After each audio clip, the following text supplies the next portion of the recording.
May I request all of you to please be seated? Thank you. Welcome you all to day 2 of Umagine Tamil Nadu 2025, where we inform, inspire and innovate. Accelerating Tamil Nadu's tech progression is not just a theme. It's a reinforcement for tech organizations to pay attention to Tamil Nadu's thriving ecosystem. At Umagine Tamil Nadu, we are committed to propelling growth through the adoption of compelling strategies for startup, harnessing the power of emerging technologies for productivity, fostering innovation for e-governance, and leveraging geomatics for sustainability. Umagine Tamil Nadu stands as an evolving platform propelling Tamil Nadu towards its trillion-dollar dream. Thank you for joining us in shaping the future of technology, entrepreneurship, and talent mobility, contributing to the global wave of innovation. Today, we begin with a panel discussion on cities, suburbs, and satellite towns as engines of growth, how technology is enabling and accelerating the economies. First, I would like to call upon our first panelist for today, Mr. Ravanan N., Executive Director at Daily Hunt, CEO, Oneindia. Can we all give a huge round of applause as we welcome him on the stage, please? An astute thought leader with 23 years of experience in managing teams across content, sales and business development, product development, and operation management across leading telecom operations in India, experience in having excelled in startup conditions and successfully scaling businesses from scratch, now heading content across the portfolio for India's largest vernacular platform and building the go-to content destination for Bharat. We welcome you, sir. Next, I would like to call upon Mr. Naveen Chandra, founder and CEO, 91 Film Studios. Please give a huge round of applause as we welcome him on the stage. He has over 30 years of leadership experience across films, TV, radio, print, and digital media in India and internationally. His studio focuses on producing, marketing, and distributing regional language feature films. Previously, he launched the Storyteller Funds, a SEBI registered AIF providing structured capital to the regional film industry. Naveen has produced and distributed films in various Indian languages and helped build renowned brands like Times of India, Radio Mirchi, and Ghana.com. We welcome you, sir. Next, I would like to call upon a moderator and speaker for today, Mr. Ish Sundaram, founder, CEO, Utpata Ventures. Can we all put our hands together and welcome him on the stage, please? Ish is the founder and CEO of Utpata Ventures, an early-stage venture fund and operating executive at Thaiwil Capital, a private equity firm focused on industrial and technology portfolios. He served as the Executive Vice President and Chief Digital and Technology Officer of JetBlue Airways Corporation from 2012 until his retirement in February 2021. He was a founder of JetBlue Technology Ventures and served as a director on multiple public and private companies, including SolarWinds, Intelsat, and Vesco International. We welcome you, sir. Next, I would like to welcome Ms. Gayatri Tyagarajan, CEO of Kinhood Technologies.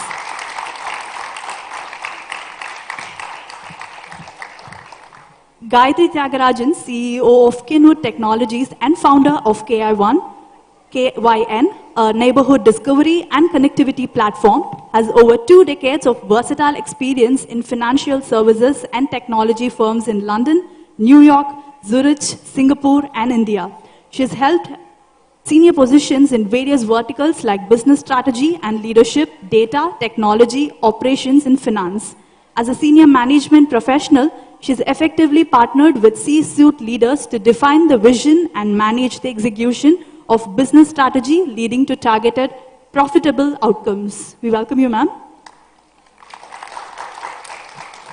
Last but not the least, I would like to call upon Dr. Viveka Kalidasan. Can we all give a huge round of applause as we welcome her on the stage, please? Dr. Viveka Kalidasan is a visionary technopreneur recognized as one of MIT's 35 innovators under 35 and Singapore's top 100 women in technology. She is the founder and CEO of River Venture Studio, the world's first inclusive Industry 5.0 accelerator focused on sustainability and human-centric innovation. River Venture Studio helps Global Startup Cafe, offering pilot opportunities and fostering diversity in leadership. We welcome you, ma'am. Over to you, sir. Thank you. Vanakkam Chennai. Eppadi irukeenga ellarum? Did you all have fun yesterday? Who came here yesterday? Wow, that's amazing. Thanks for coming. Second day will be even better. I'm hoping for a lunch. I didn't have lunch yesterday. It was too busy, but today I'm hoping to have some good food. But thanks for coming. I know it's early morning for many of you, Friday morning. I am here for only one reason. I'm going to be very public about it. Gayatri says, you come, you come. That's it. Like, there is no other second choice. Thanks, Gayatri.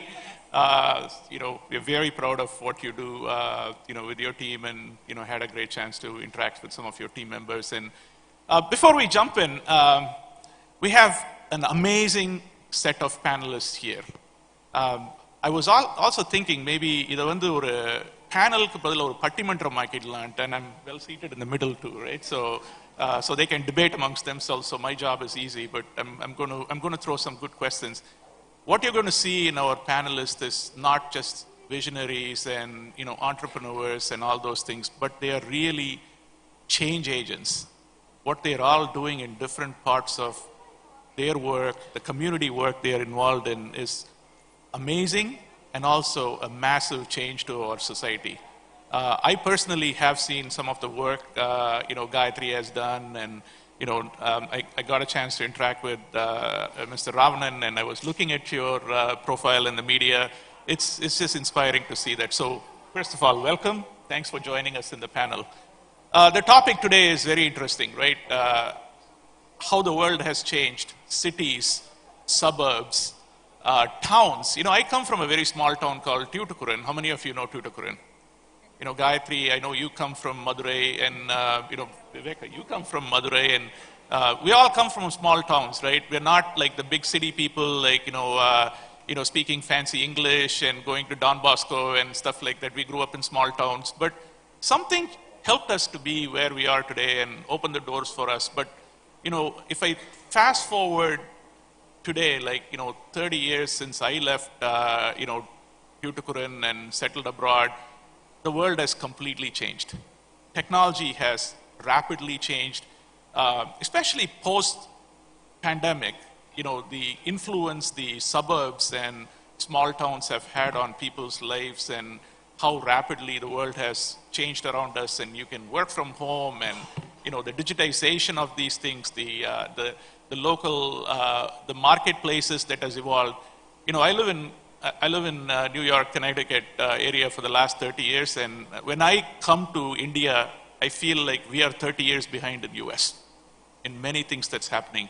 So it's like the cell phone. Naveen, you probably would appreciate this, and you were in telecommunication too, Mr. Ravanan. Cell phones was first invented in US. Now we are 30 years behind in cell phones, right? India has surpassed because you skipped a generation.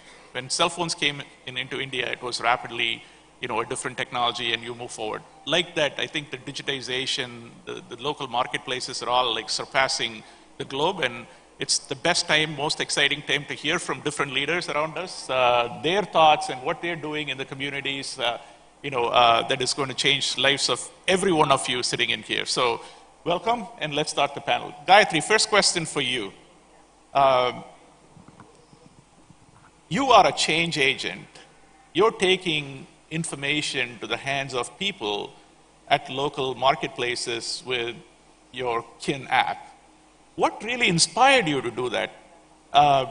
You spent your life in investment banking. It's the craziest job to be in. You love data, I know that. Yeah. But why would you want to do this? Yeah. Why are you so passionate about getting that information in the hands of the local communities and impacting them? What changed your mind?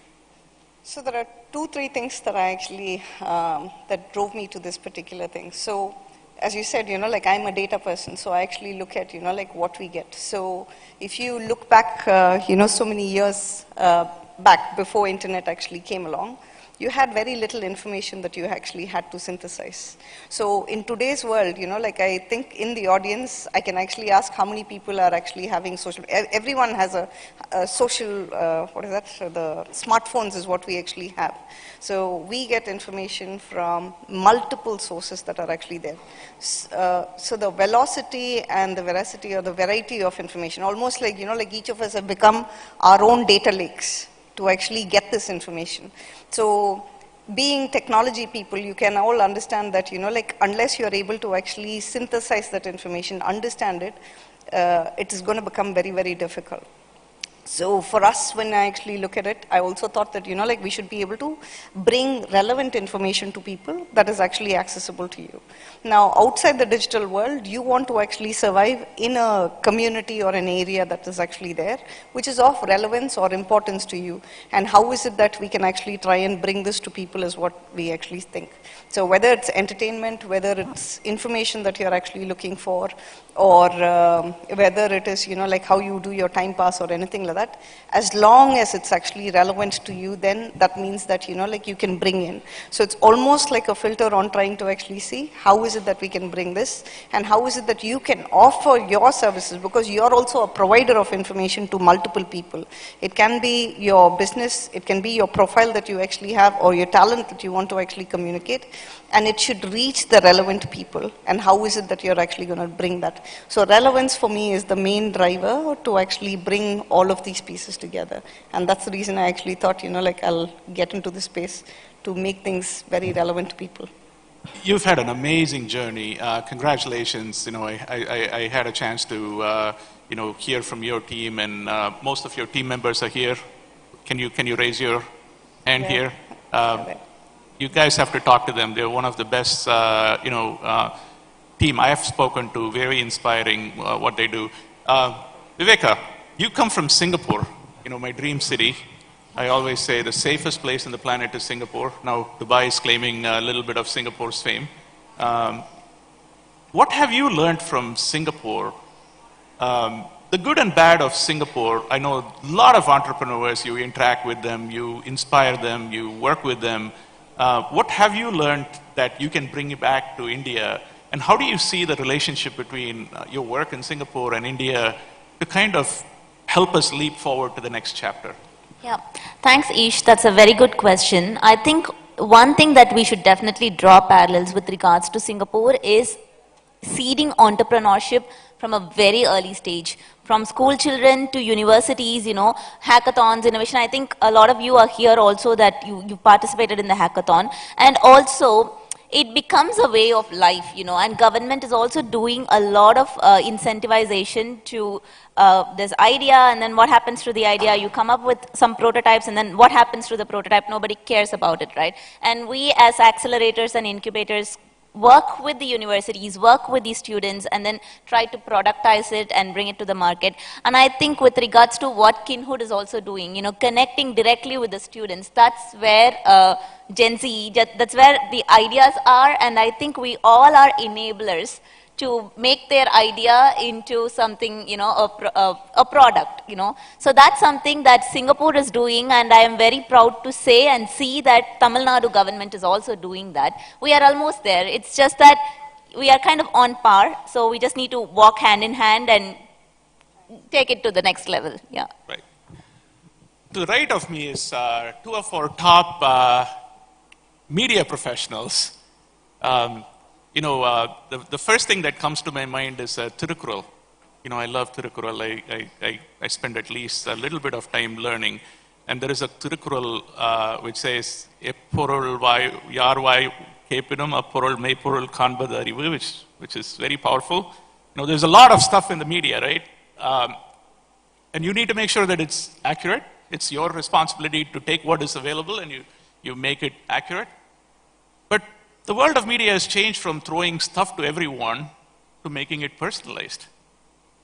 Ravnan, I would love to hear from you as how do you, the data availability is, billions of times better than what it was. And there is with AI and X and all these things, like there's so much stuff around you today. How do you guys see that data and how do you distill that to make what is more relevant for the Ish and the Gayatri, because I have like 10 seconds to read something, right? And now if you think about the local communities and all those things, it's not like the front page matters to them. It's that specific information that matters to them is what is relevant. How do you see the world moving with technology and the local communities?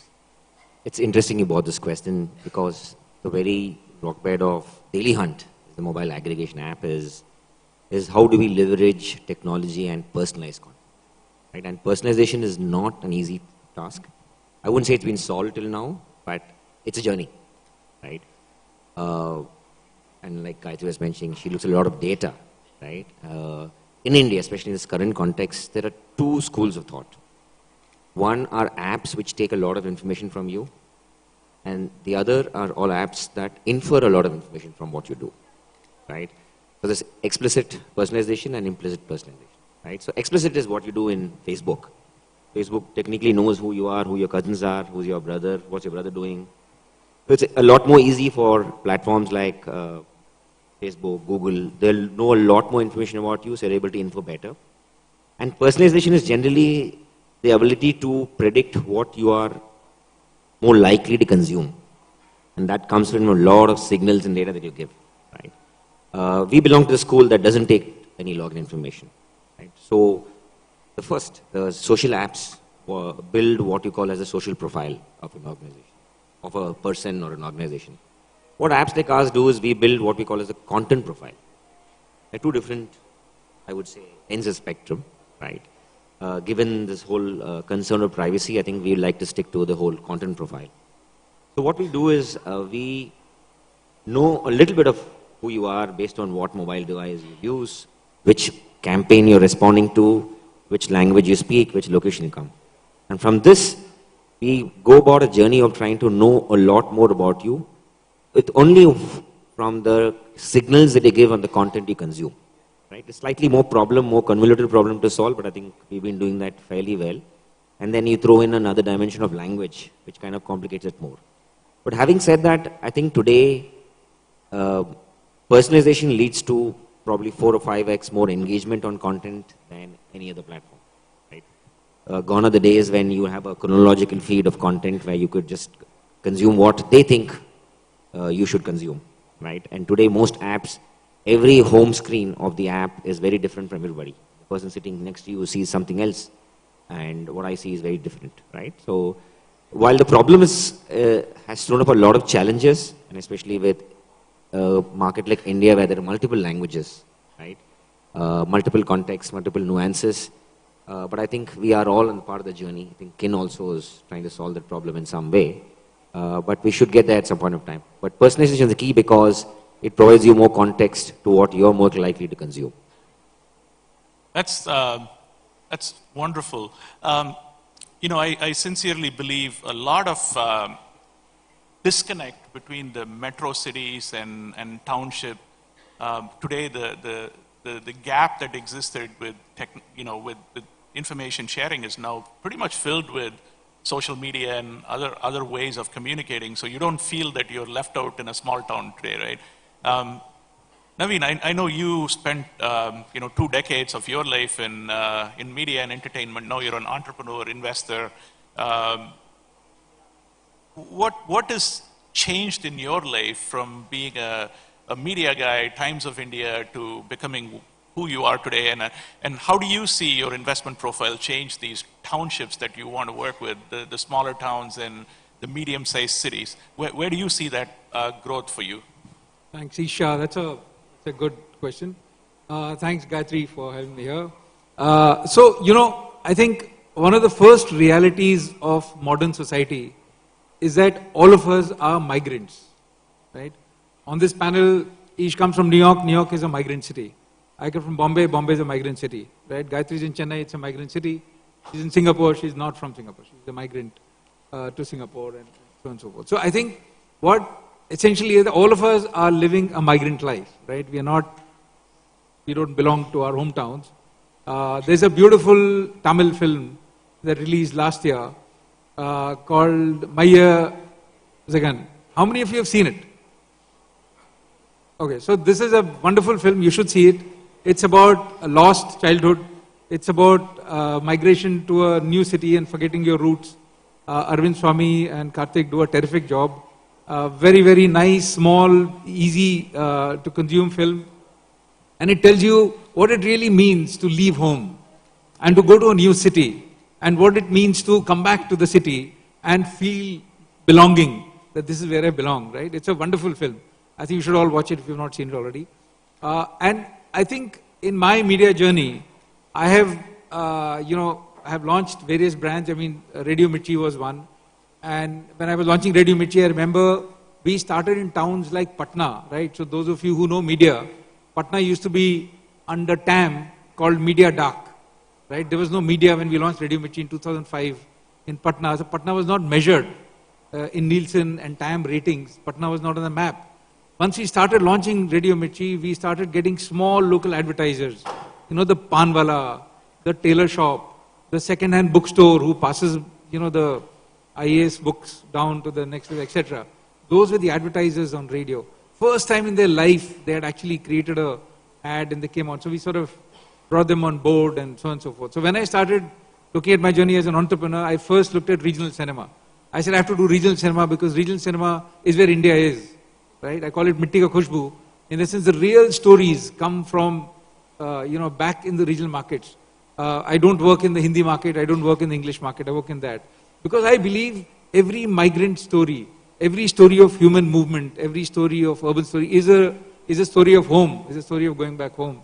And that cultural roots is what we're losing in some manner. And that is what, if you can get, that's a great thing. That sense of community is difficult in an urban environment. And so any effort at building that, I think will be great. So my inclination is towards that. And when I heard of KIN, I think KIN is trying to do that, right? Build communities, remind you of your roots, remind you of your people back home, and try to connect with local neighborhoods. So all of us, when we stay in Bombay, I've been in Bombay 20 years now, but there are still parts of Bombay I don't know.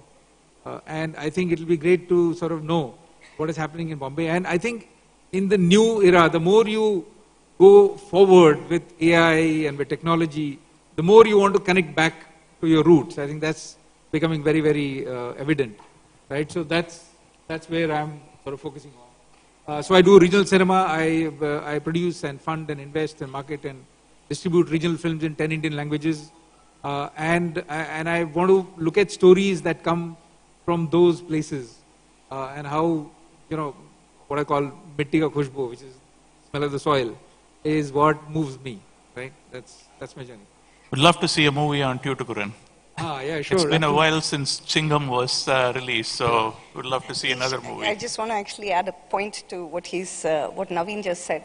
So this is something that I normally tell people, like when I go and when they ask me, like why did you do KIN? So in the 90s, like there was a lot of desire for people to actually understand what's happening in the Western world. So you wanted to know about who's the singer in New York, who's the football player in UK, who's the stand-up comedian in South Africa, and so on. So that's when internet actually opened our eyes. And like to a large extent to what Ish actually said, Thoothukudi, Tirunelveli, Madurai, and like all these people from like tier 2 cities, we've all made it abroad to actually do a lot of things. And then after that, like fast forward, like we wanted to actually know nationalization was very pride, like India and things like that. You wanted to actually be very aware of, like North India, and like Ahmad Takin, Amir Khan, and Shah Rukh Khan, and others were actually there. Today, in today's world, what we're actually moving towards is localization, because you want to know who's your local stand-up comedian who's actually there, who is actually locally able to actually perform and sing and so on. So Motamadi boys, like all of those small talents that you actually have inside your home is what you want to actually go and understand. So in a way, like we've all realized that, like 60% of your time is actually spent in your neighborhood, at your home, or your workplace, or your place of study, and so on. There you want to actually get connected. You spend a lot of time there, so you want to know events around the place. You want to actually know people who are living there. You want to know is there a community that's actually there, basketball community or even a tech community where you can go and engage with them and so on. So from that perspective, like information and trying to actually get it more relevant to you rather than actually trying to look at everything else outside. So there's a shift in people pattern and behavior which is actually there in this, like vast information age. We're not trying to actually replace or anything like that, but, like if you really think about it, how tech is actually going to actually expose all of these small things that are there. So the events that are going on, those people who are there and what offerings are actually there and so on is what, will be more relevant and more interesting to people. And that's what we're actually seeing today as well with the number of people on what they search for in our app and so on. That's pretty cool. Vivek, do you have something to say? Yes, I also wanted to add something for what Gayatri is doing, right? One thing when trying to know what's happening local, more so for people who live abroad, even you told me yesterday that you're here to, your mom is here, my parents are here, right? Aging population is becoming, it's going to be more than younger generation, but I think that, how can we make use of the younger generation to actually take care of the aging population, which is not living with us. So when I even, like on my phone, I follow NDTV and Hindu, right? And then I choose Madurai and in both to see what's happening there while I'm not in Madurai. More so because to see how it is affecting my parents. Whatever is happening is actually affecting my parents who are living here, right? So I think with regards to that, whatever Kinhood is trying to do to make use of the younger population to take care of the aging population is something that I think that's really very good. Yeah, and I think you should do more so, not just in terms of aggregating news, but also how to deliver something very faster, like which opens a new Q-commerce or a e-commerce, something like that. That's a fantastic segue into this whole concept of micro-market economics, right? When I see something in the developed economies like US and Europe, this is not happening there. There is no local, delivery system. In fact, the town I live in, there is no food after 10 p.m. Everything shuts down. And Uber Eats last delivery is 10 p.m. And then you come to India, like you guys are eating at 2 a.m. in the morning, the best food. There are good and bad things about it, right?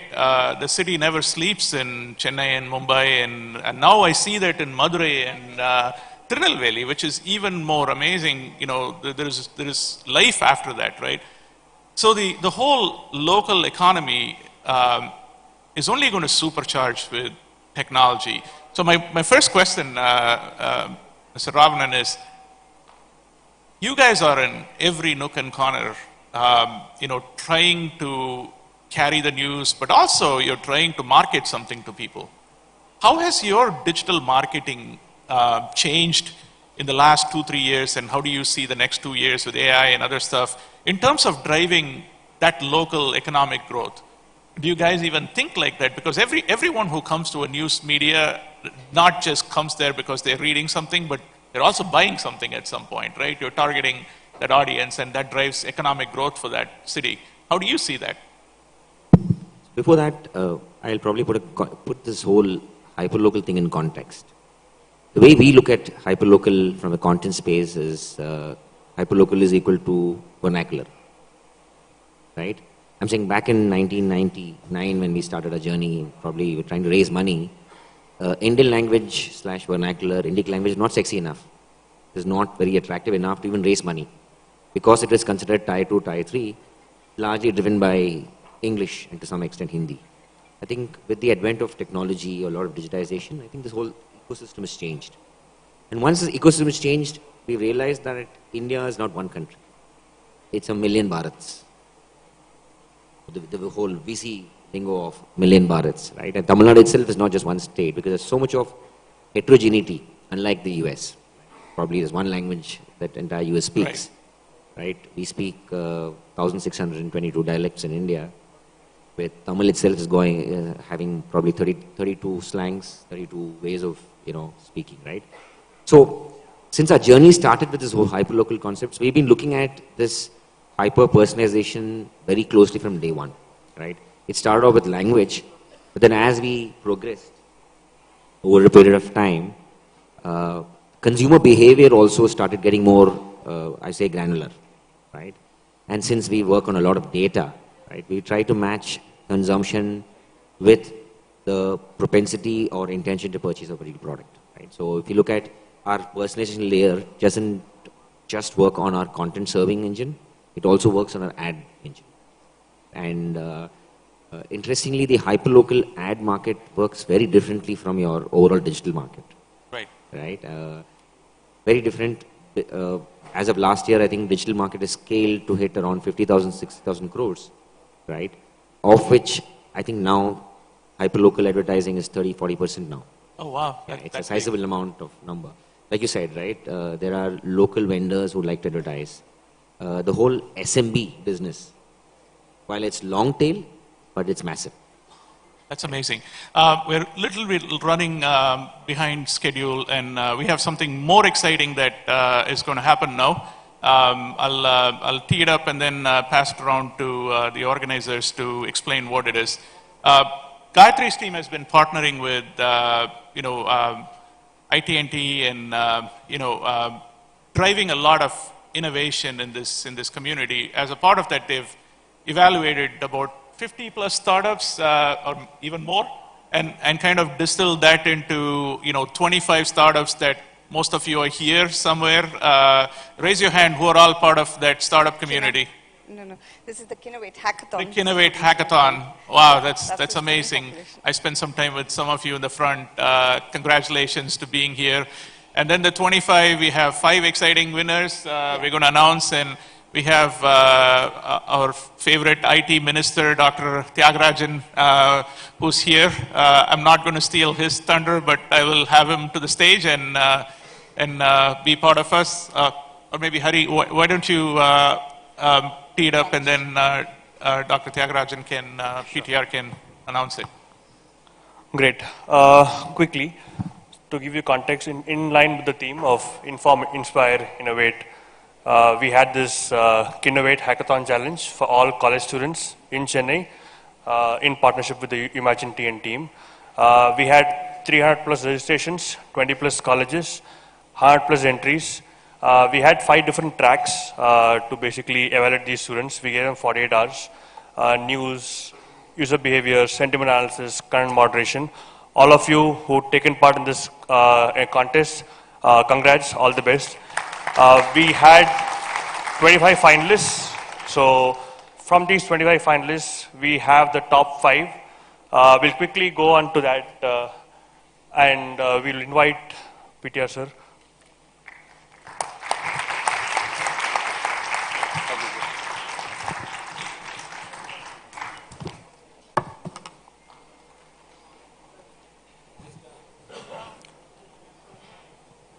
So we'll start off with the special mention 2, which is the 5th team.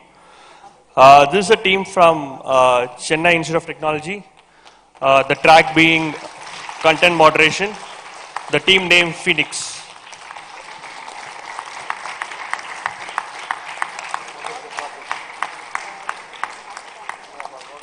Guys, give a very quick note on your project.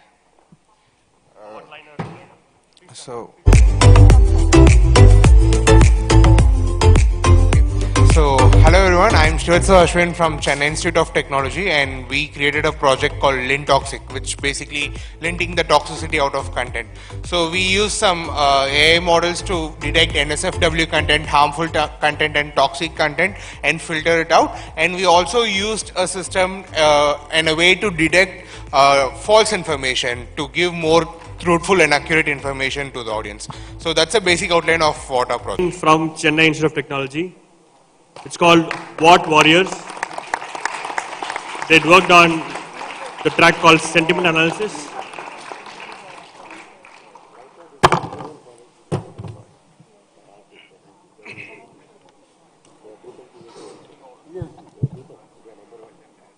So actually we worked on sentiment analysis project. It is nothing but recently we have seen like in a particular post there will be many comments which may be positive or negative. What we did was we trained an AI model to detect whether a particular comment is positive or negative, and we can get the feedback like how that sentiment of that particular post was. And also we integrated many language support like Tamil, Telugu, whatever language may the comment be, it will translate it to English, and it will detect the sentiments of the company.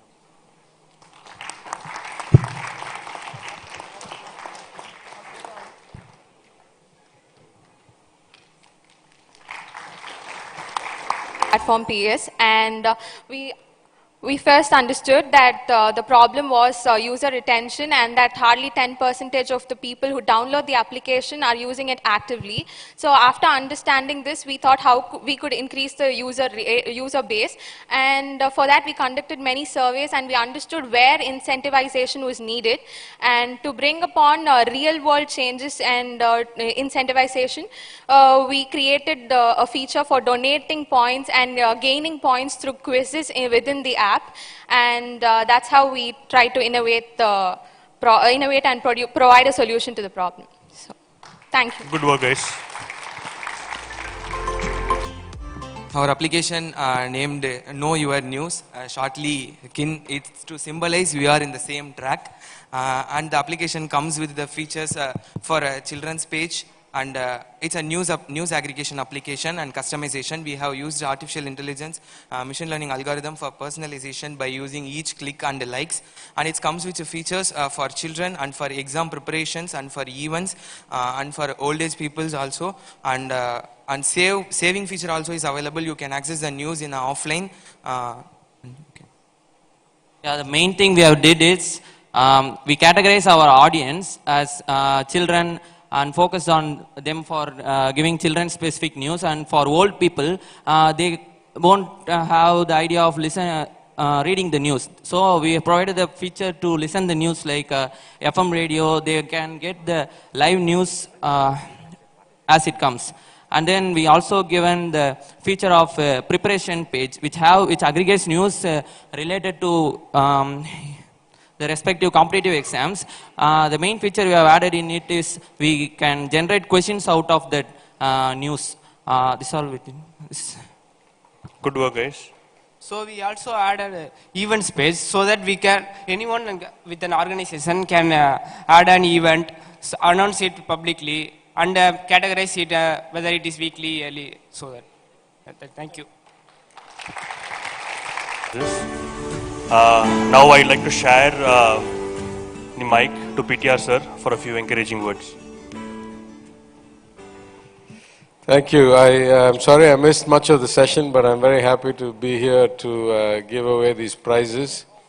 I'm informed that we're going to try and work through IT&T to get internships for all the winners of these awards with startups. So I think that'll be a wonderful thing.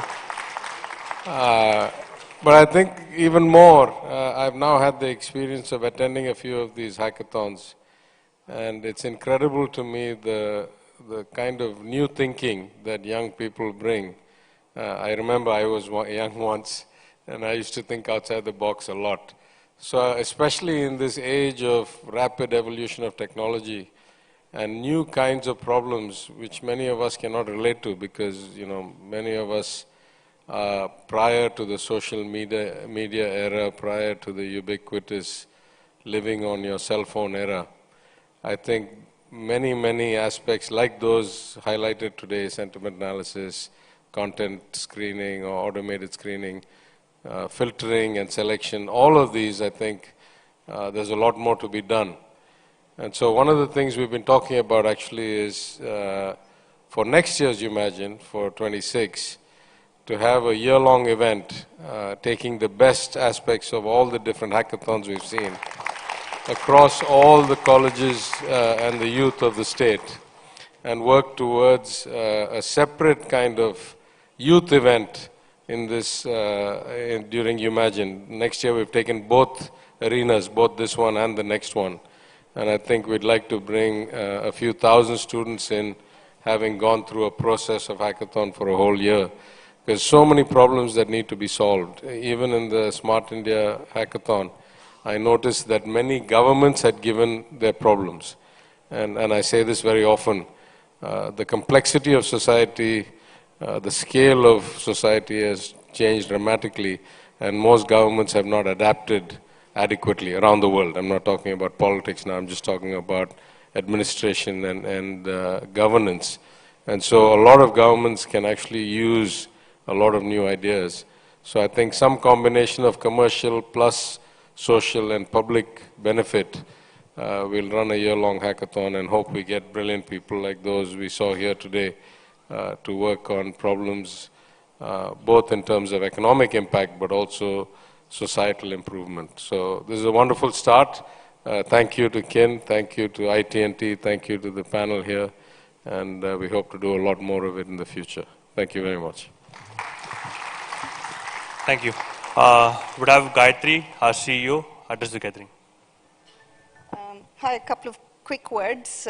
So thank you, Minister, for gracing this occasion. So I'd like to actually say a little more about Umagine and the effort that, the IT Ministry, the IT&T, and the ICTA have actually done.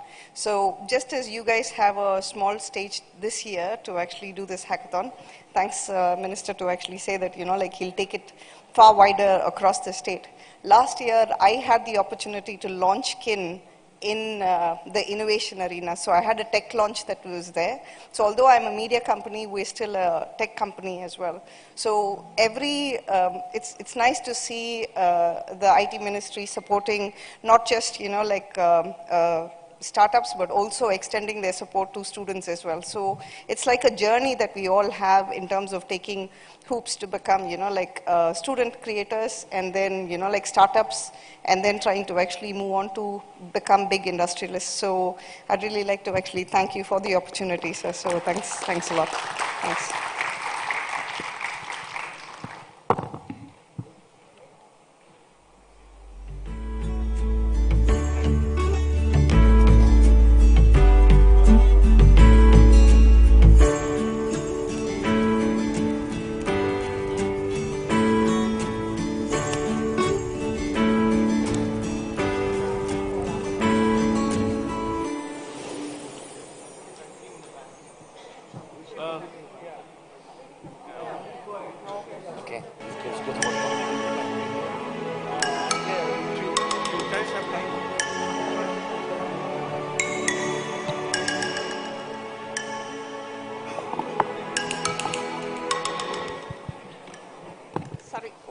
Guys, sorry about the interruption. So we had to actually do the price distribution so that, the minister could actually be around for that.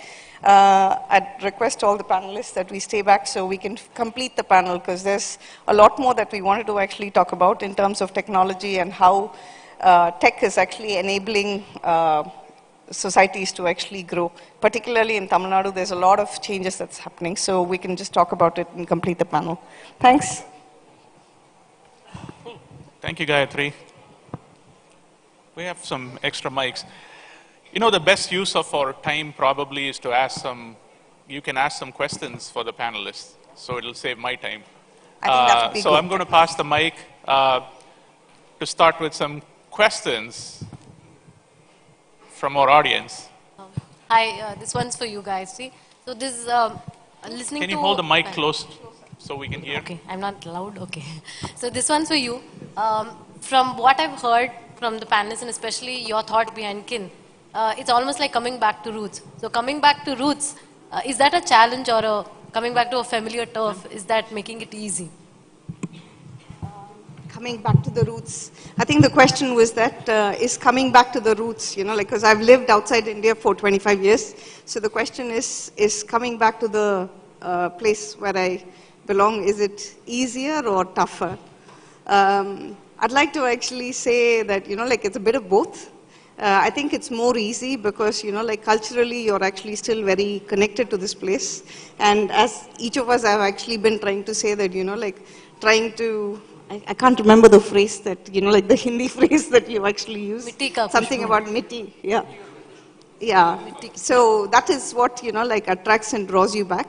The only change is that, when you come back, there is a lot of change that's actually happened. So technology and everything has actually transformed. So today when I actually look at the same Besanagar, or when I'm looking at Ananagar, I'm looking at it through the digital eyes in terms of, how things have actually cracked and so on. So trying to actually come back has been easy. Culturally, I think, there's a lot of changes that's actually happened and we still have a long way to go. But home is home at the end of the day, so it's much more easier to actually come back. Oh, from a business perspective. Oh, from a business perspective, I think India, Ish actually brought up this topic earlier. He was talking about cell phones in the US and the communication patterns that are there. Infrastructure, although, they had discovered telecom and telephones earlier, the technologies that you actually have here are very different. 10, 15 years ago, when in New Jersey, when PATH was the only thing that was there was only one Hyatt there, and the place was completely empty. So in my Credit Suisse office, if I had to make a call, I used to actually come outside, stand outside the building and actually speak to them. And I used to laugh at them to say that, this is what's actually happening in the US, but, in India, when I'm going from Chennai to Tirunelveli on a car, I never lose my, 3G connection at that time. So I used to actually say that. So from a tech perspective, I think the infrastructure in India and in every Asian country is actually much better than the Western world, and it's actually improving. And today, I think there's 1 billion plus smartphone users in India itself. So you can see that the time is actually right for people to actually embrace technology, embrace digitization, get more familiar with it, and so on. So from that perspective, it's actually been, very different. Doing business in India, if somebody says that you're a woman entrepreneur and you can't actually do that, I don't believe that. Every country has its own challenges. Women entrepreneurship is, it's not a big thing. You just have to actually plow along and actually do that. If you're able to actually work in an investment bank with, 50 other men who are actually dominating traders and you're actually having to sit with them, I think coming back home and working in your own place and trying to move forward is much, much easier. You just have to have a positive outlook and just move on. So I think India is still a very, very nice place, thriving place. Lots of opportunities for people to actually move forward. And it's the outlook that you actually have to start as an entrepreneur and actually move on. Let me also try and answer the question commercially, right? So when I say Mitti Ka Khushbu also means that when the pandemic happened, a lot of people got introduced to the digital economy. People who never had ordered anything online, for the first time started ordering things online, right? And now there was a potential of a small farmer, small business in the back of beyond of Tamil Nadu to actually have his produce delivered anywhere in the world. So if you were, situated in the US and you thought of home, and there was, let's say, a North Arcot biryani that you remembered, right? There is now tech delivery that enables you through tech to have that delivered anywhere in the city or beyond the city. Coimbatore has been known for pumps, right? I mean, for years. Shivakasi is known for firecrackers. And these are brands that rest of India knows that belong to these parts of the country. But there's a lot more local commerce that can now become national in nature. So the lines of national and local will blur. It'll essentially, you can deliver. Technology now enables you to, technology is an enabler. I mean, although AI is trying to enslave humanity, but tech, by definition, is an enabler. So if you use tech as an enabler, you can solve a lot of problems delivering commercial things. In West Gujarat, in Kutch, so there are the artisans who used to make these intricate textiles, which is handcrafted. For years, it's been their craft, only transported through trains and traders. Today, on digital, people from Germany and Spain and Mexico can buy it. So I think, yeah, it's an enabler. I mean, when small towns become hubs for commerce, people move back. So Nasik, they created multi-acres of lands into vineyards through contract farming. So now there are 25 wine brands that are made in Nasik that are exported all over the world. Now that place is on the map now, which, beyond 20 years back, you would not even know a place like that existed.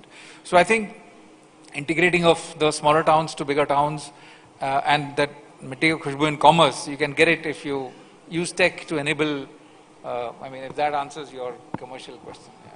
Yeah. Okay. We'll take one from the back. Yeah. This is to Mr. Ravadan, and one more question to Ms. Gayatri.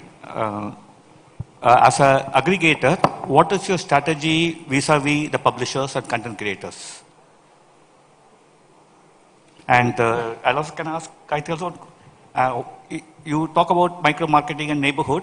What's your definition or understanding of what neighborhood is, or perception of what neighborhood is? Thank you. I'll probably take the question. So when we started the journey, right, back then, content didn't exist digitally to a large extent. So the problem then was very different. Problem was trying to convince publishers to give us their content without them feeling that we violated their copyright space. But the journey has now progressed to such an extent that today we have every single publisher who's digitally present on a platform, right? So it's a journey. The strategy has evolved over a period of time. Today, I think we've gone beyond a point where my partnership team has any strategy. They're only maintaining partnerships now because we've almost got everybody onto the platform. Having said that, that's one layer of a publishing ecosystem in India. We have those organizations which create content. But as you go downstream, you have a lot of individual creators who started creating content, right? So for that, the strategy is slightly more, I would say, evolved, needs to evolve a little more, because we see that a lot of noise gets generated from individual content creation. I think quite a few of these kids at the Kinthon try to solve the problem of moderation, right? If you see any platform that's gone through a journey of individual content creators, has stepped back a little because it creates a lot more noise than what you'd want.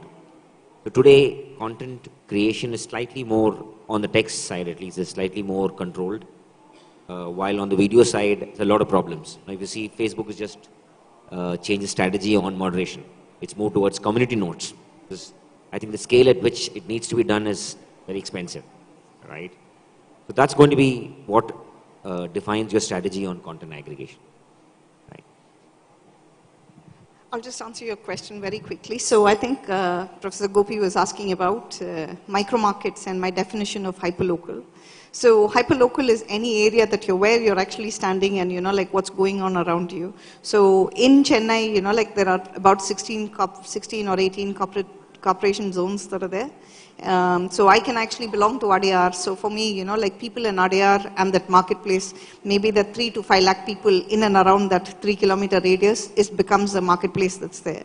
So when I'm defining about marketplaces, I'm talking about people living there, the shops and entrepreneurs who are actually there, the clubs and communities that actually exist in there. So how is it that that particular community can actually become a self-sustaining micro market economy? So I'm talking about that shopkeeper and that person who's actually there trying to understand what's in their neighborhood, where they actually go, how they can actually leverage that neighborhood for their own things. So you might actually be, like students who are doing Viscom, or you can actually be tech people that are there. You can actually create a smaller, solution for the local shop to be able to actually market or enable e-commerce for them so that they can sell in that particular space. So how is it that, like people are able to self-sufficiently manage within that economy and build that economy forward is my definition of micro markets, and that's what I'm trying to actually push along. So in Chennai, if we actually have 6 or 7 very strong micro markets that I'm actually trying to create, more than 30 or 40% of the GDP of Chennai is probably coming from those areas that are actually there. And how is it that I can enable commerce for them so that, like they can actually grow bigger and not everything gets digitized. There is a level of digitization. Trying to bring digitization to the non-digitized world is also something that, like we're trying to attempt. And that's the objective. And I guess some of you from your hackathons have also given us some more ideas in terms of how we can take the thing forward as well. So thanks again. Thanks for your time. I think we're running a little over to the next ones, but all the panelists will be available just outside. So if you do have any questions or suggestions, please come and speak to us just outside the hall. Thank you. Thanks again for a wonderful morning. And thanks to Ish, Ravnan, Naveen, and Viveka as well for flying and taking all the time to actually speak to us and making this very memorable to us. Thank you. Thanks. Thank you so much, ma'am. May I request you all to please stay back for a few minutes? I'd like to call upon Mr. Guru Chandran, District Revenue Officer, ELCOT, to please come on stage and felicitate all our moderator and speaker today. Can we all give a huge round of applause as we welcome him on the stage, please? First, we'd like to felicitate Dr. Mr. Insightful session. Let's take the inspiration from the ideas shared today to drive innovation and collaboration for a brighter, more connected future.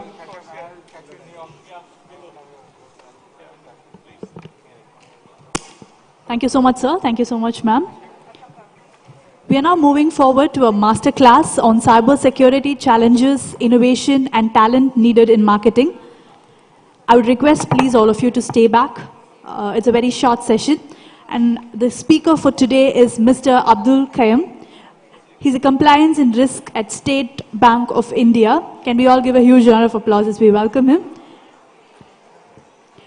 Abdul Kayum, Manager of Compliance and Risk, Regional Business Office, Chennai Central, State Bank of India. He holds a PG Diploma in Business Management. He has an industry experience of 17 years, ranging from corporate world to banking industry.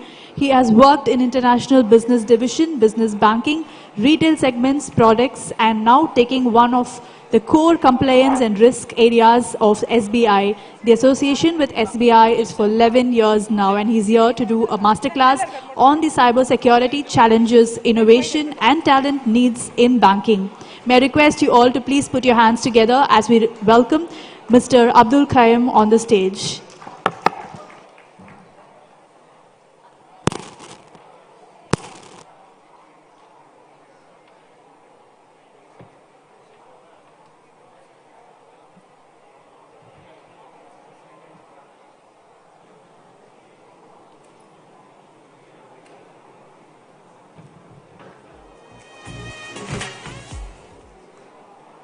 Request all of you to please not leave the room.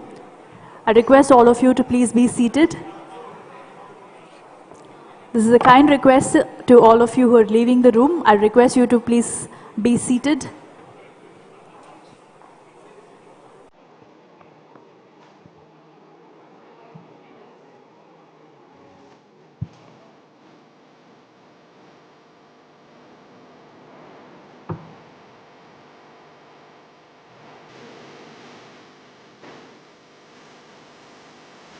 I request those of you standing behind to also come forward and please take your seats.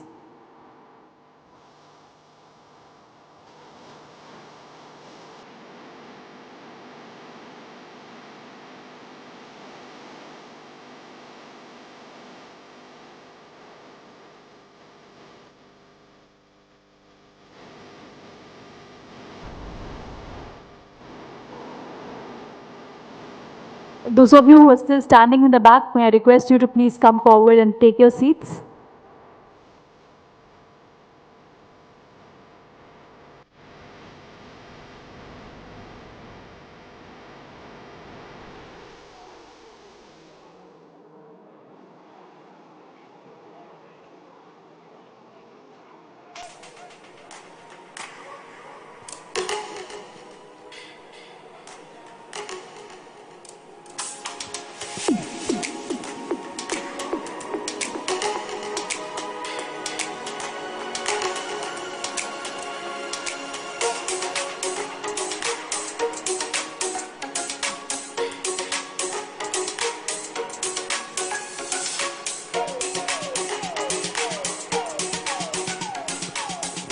This is a kind request to all of you who are entering the hall. Please take your seats.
May I request everybody entering the hall to please take your seats.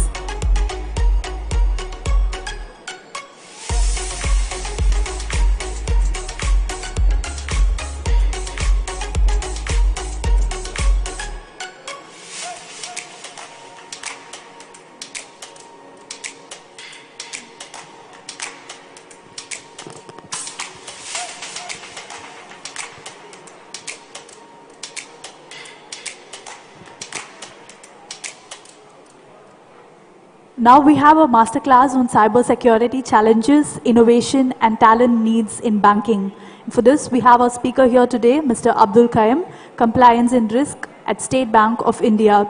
To say a few words about him, he's a regional business office head in Chennai Central, State Bank of India, holding a PG diploma in business management. He has an industry experience of 17 years, ranging from corporate world to banking industries. He has worked in international business division, business banking, retail segments, products, and now taking care of compliance and risk areas at SBI. The association with SBI is for 11 years now. May I request you all to please put your hands together and welcome Mr. Abdul Qayyum on the stage, please.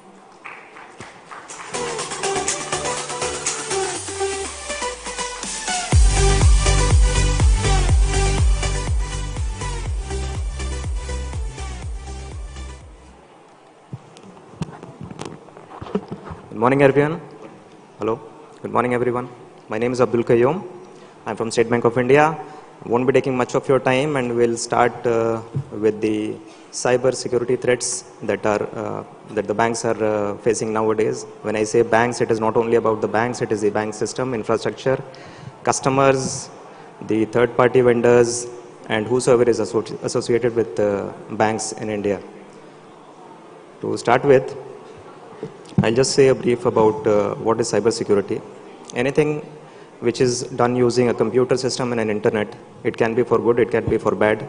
Cyber criminals are attacking the computer systems of banks for not only misusing data, taking control of the account information, sensitive data of individuals, transaction histories, but also a lot of funds. So basically, cybersecurity in banking has become the frontline defense against ever-growing wave of digital threats. Billions of dollars in sensitive data is at risk, and banks are under constant pressure to be one step ahead, always be one step ahead of the cyber criminals. So we'll start the presentation.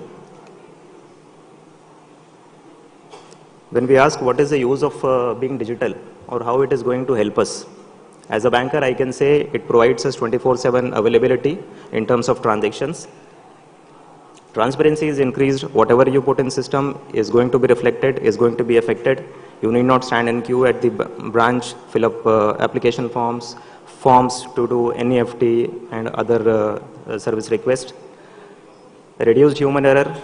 Again, what I said, whatever you enter, the result is going to be accordingly. Improved customer convenience. Sitting in your bedroom, on your sofa, using your laptop and mobile phones, you can do all sorts of transactions nowadays with the help of technology. It can be starting from online shopping, booking tickets, booking appointments, searching for a match for your children, making donations, recharges. There are a lot many things. But at the same time, when the technology has given these many benefits to us, the use of, or you can say misuse of technology it has become very common for some people who are trying to deceive people, who are trying to defraud people without a hesitation to get caught. So this is actually very difficult for banks as well as the other organizations who are dealing in public money to prevent and safeguard their systems from such threats.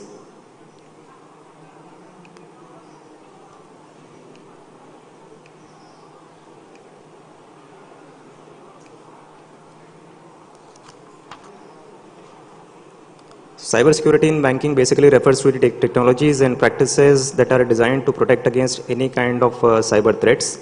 We are not only having the data of customers, financial data is there, personal information is available. There are so many social security numbers of customers that in case it is compromised, it can have detrimental effects on the image of the bank.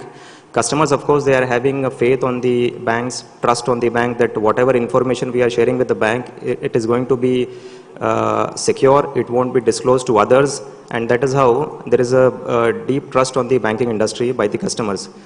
It is not only about the money which is involved, rather the data, it has got more value. So basically, it is about securing the entire digital infrastructure of a bank from online banking system to internal databases against any kind of unauthorized access. Now, why do banks need cybersecurity? First one is, as I said,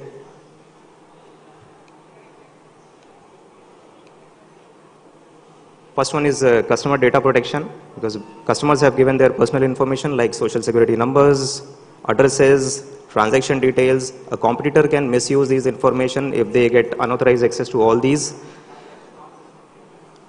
Maintaining customer trust and reputation. Basically, trust is the foundation of any banking relationship. Customers trust the bank and they provide the information to the bankers with a view that whatever details they are giving, it will be kept secret from anybody else.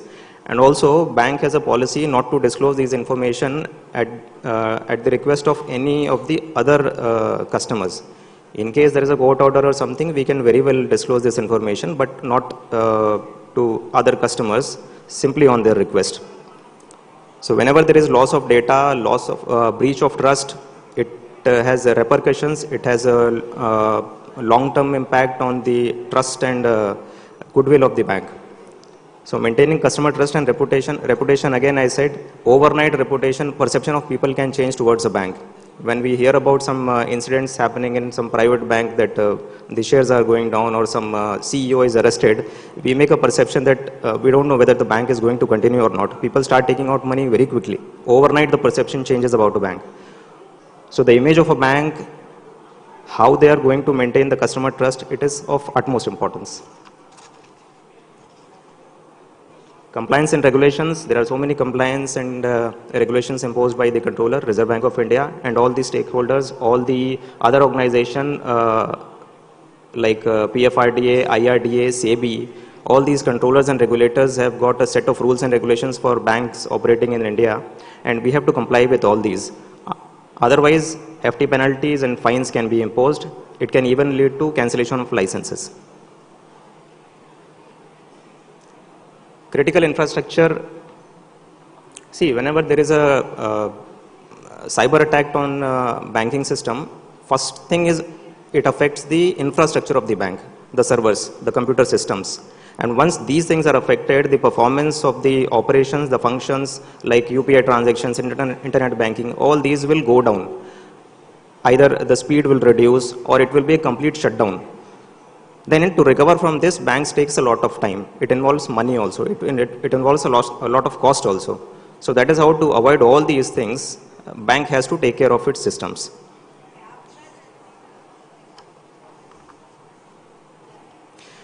And of course, ensuring business continuity.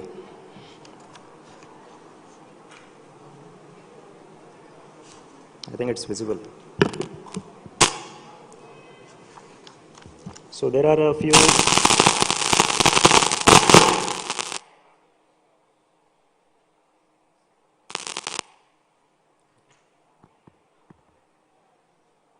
Hello.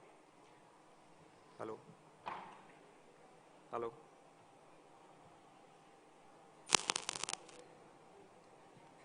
Hello. Hello. Hello. So some of the common cybersecurity threats that are faced by banks nowadays is phishing attacks, a very common thing which was there in the earlier days also. We get a link through email or messages. We are asked to click on it, which redirects us to the bank website or to some other web page where we are asked to share information about our social security numbers, our bank account details, and that is how it gets compromised. This problem is not only faced by the banks, but in fact, banks' customers, the employees, everybody is facing these challenges. And it is still very much in fashion. Although it is very old, but it is still very much in fashion. Malware and ransomware. Ransomware, everybody would have heard. Somebody will have unauthorized access in your system. They will get control on your system. System will be locked out. and to access your own system, you will be asked to pay some amount. Eventually, we end up paying something. Either we will be losing the data or we have to pay something to get back the access to our systems.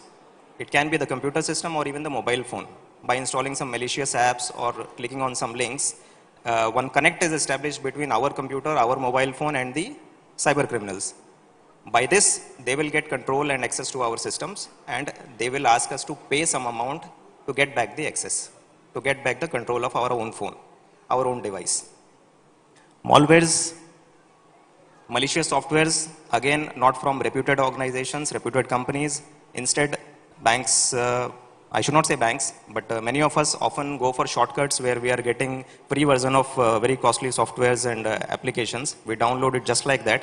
Once we click on it and once we install the software on our phones and systems, it creates a link and it starts passing on all the information from our device to the cyber criminals. This is how a bridge is made, and they get access to our information which is stored in the device. It can be photographs, files, contact numbers, anything. So be careful with this. Distributed denial of services attacks. What do these attacks do? It will slow down, whenever there is such attack, no, it will slow down the computer systems. System will take more time in executing an application, executing a transaction. You enter an ATM and you expect that within 2 to 3 minutes your transaction will be over, but it will take more time. You will feel like my ATM card is stuck. Or when you are doing an internet banking transaction, the OTP will take a lot of time to come. Sometimes you have to click on resend OTP 2 to 3 times, and eventually the page will be out. Amount gets debited. Again, it's a matter of concern. So this is done by creating a kind of traffic in the system by the cyber criminals so that the entire system gets slowed down, and eventually it will affect the performance of the transactions for the bank. NEFT transactions will not be settled in time. Internet banking will take a lot of time. Sometimes it will be a complete shutdown for the banks. And end of the day, we often read in news that Facebook was shut down for so many hours. X was not working, or IRCTC never works. All these are sort of, there is a possibility of DDoS attacks on these systems. Advanced persistent threats. Under this kind of attack, cyber criminals will enter into the systems of the organization in a way that it is not recognized in time, and they will be there in the system for several months and years. Sometimes it is very difficult to find out because our systems are not so good in India to catch each and everything. And many times, as long as they are in systems, they will be stealing information and the organization will not come to know about it. So this kind of threats are not very common in India, but it is reported from many of the other organizations across the world. Third party and supply chain attacks. Banks or other organizations, we are relying on so many third party vendors and services we are getting from outside. Sometimes there is a loophole, or these third party vendors create a backdoor for cyber criminals to enter into our systems. This can also be a probable threat for the systems where we can lose some important information or money.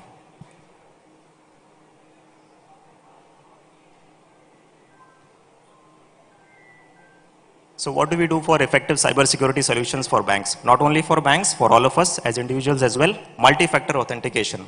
After logging in the internet banking, we enter our user ID, password, and then one OTP comes, which is to be entered. Without entering the OTP, system doesn't allow us to enter into the system. So this is called a second factor or multi-factor authentication. It can either be an OTP or a thumb impression or a CAPTCHA, anything. It creates an additional level of defense in the system, thereby reducing the chances of fraud. End-to-end encryption. If the data of ours is encrypted, even if the cyber criminals get into possession of this data, they won't be in a position to use it for their benefit. It will be in encrypted form only. So encryption should be strong enough. As an engineers, we should try to make such softwares where the encryption level is so high that even if the data is compromised, it cannot be misused by anybody. And ultimately, the cyber criminal has to dispose it of without getting any benefit of it. AI-powered threat detection system is a system which uses a lot of data collected across the systems, and it studies the patterns of transactions in the system. Thereby, it will try to find out is there any lapse in the system, is there any malicious attempt to get unauthorized access to the systems, the data, the information of banks. This is used by SBI actually. It is already implemented. Zero trust architecture. Systems are there, procedures are there, but we should not trust anybody. On every level, on every entry point, there has to be a checking system, checking mechanism. So following this thing and without giving any kind of relaxation to any of the levels, we can ensure privacy of data. And security incident and event management systems. This system is yet to be implemented in India. What this system does, it is an extension of the AI powered threat detection, wherein it will be analyzing data for the entire banking system, the entire organization system, and if some, you can say, something unusual is figured out in the verification, it will, an alert will be sent to the concerned department to recheck the thing. So this will basically, it will try to figure out if something is going wrong in the system, and in early stages itself we can detect if there is some abnormality. Best practices, how to deal with it, regular employee training. We should train ourselves as well. Conducting regular audits. Of course, regular is a audit is a kind of post-mortem, because if something has already happened, then we go for audit. But in case there are pre-audits, or what I do is I'm a compliance and risk official. Before the audit comes to the branch, we go to the branch and we check for the records and data, and we advise the branches in case anything is not in order. So such kind of pre-checks are always beneficial to find out if something is wrong. Keeping software updated, update the software, keep the patches updated. Never download software which are from unauthorized sources, never go for free, nothing comes for free in this world. If you get a free software, probably you won't be getting updates, security updates precisely. Implementing strong password policies, of course, developing an incident response plan. Incident response plan, whenever there is a problem, we have to come with resilience. There has to be a return with the same vigor and same energy. So it's in SBI it is called BCOR, Business Continuity and Operational Resilience. Whenever there is a disruption in systems because of natural calamities or system failure for some other reason, SBI has a system wherein we can quickly come out of it, and we can keep providing uninterrupted services to our customers without any disturbance. Hardly it takes a matter of few minutes. We can arrange, we can have an alternate arrangement with some other branch, nearby branch, and customers can be redirected. So whatever transactions I went to do at this branch, I can easily do it in the other branch also. This is called BCOR, which is available all over India for State Bank of India. As I said, it is not only about banks, it is about individuals also. So these are some common cyber fraud mechanisms adopted by cyber criminals nowadays. Phishing links, the old good method where we get mails and SMS with a link. SIM swapping, not very common, but of course when it happens, it is very detrimental because all the OTPs start going to that new number and the person can get access to your systems. Fictitious online selling platforms. iPhone available on website, one website is for 1.5 lakh, another website is selling is for 95,000 rupees. Brings a kind of suspicion in us. So double check it, verify, check for the authenticity of the website, check for the number of visitors on the website, go for the reviews, try to identify the fake reviews and the genuine reviews, and finally you can decide about whether I should shop with this particular website or not. But it is always better to go for the reputed players rather than going for the unknown ones. Wishing calls. These are calls. Sir, I am calling from State Bank of India. You have to update your KYC. Instead of asking you to go to the branch, I will say, sir, you can share the details with me. I am sharing a link with you. And once a link is given, it creates a link between you and me, and I can get everything, whatever you want. These cyber frauds are not a single, cyber criminals won't use a single technology for doing frauds. They will use a combination of 2 to 3 things. First, they will get access to your systems by either giving you some great offers. You can call it greed also. By giving you some great offers, they will try to get access to your systems, or by creating a fear in your mind. These are 2 mechanisms that are used by cyber criminals nowadays. It is called social engineering. It works on either greed or fear factor. greed of getting higher returns, greed of getting free lottery ticket, some lottery ticket, or some world tour, some reward points, good returns in stocks invested by you, bitcoins and all. So this is one technology used by them. Second thing is fear. They will try to create a fear in your mind that if something so-and-so thing is not done, you will be losing this amount. You will be losing the life of your near and dear ones. You will be having an income tax rate. You will be caught by police. Some case will be registered. So these are the two techniques with which cyber criminals will try to finish their task. Basically, we often get into these things and we have to choose either of these. If you are not so well educated, if you are not so well informed, then the chances of getting caught is very common. Even bankers are getting defrauded nowadays. So be careful with phishing calls. Digital arrest scam, this we will discuss later, briefly, of course. Courier scams, it is another form of digital arrest where some people will call you and say some parcel is received which contains something, some powder-like substance. And it bears your name, your Aadhaar number is found, your phone number is there, so you have to come for an inquiry. If you want to avoid that, better you go to some police station and you appear over there. If you want to avoid that also, you have to pay some amount in the form of bail, and we will arrange for dismiss this case.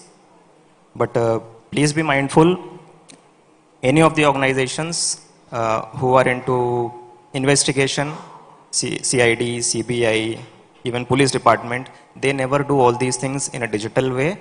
Please educate your families and elders also, children also. There is nothing like digital arrest or digital proceedings.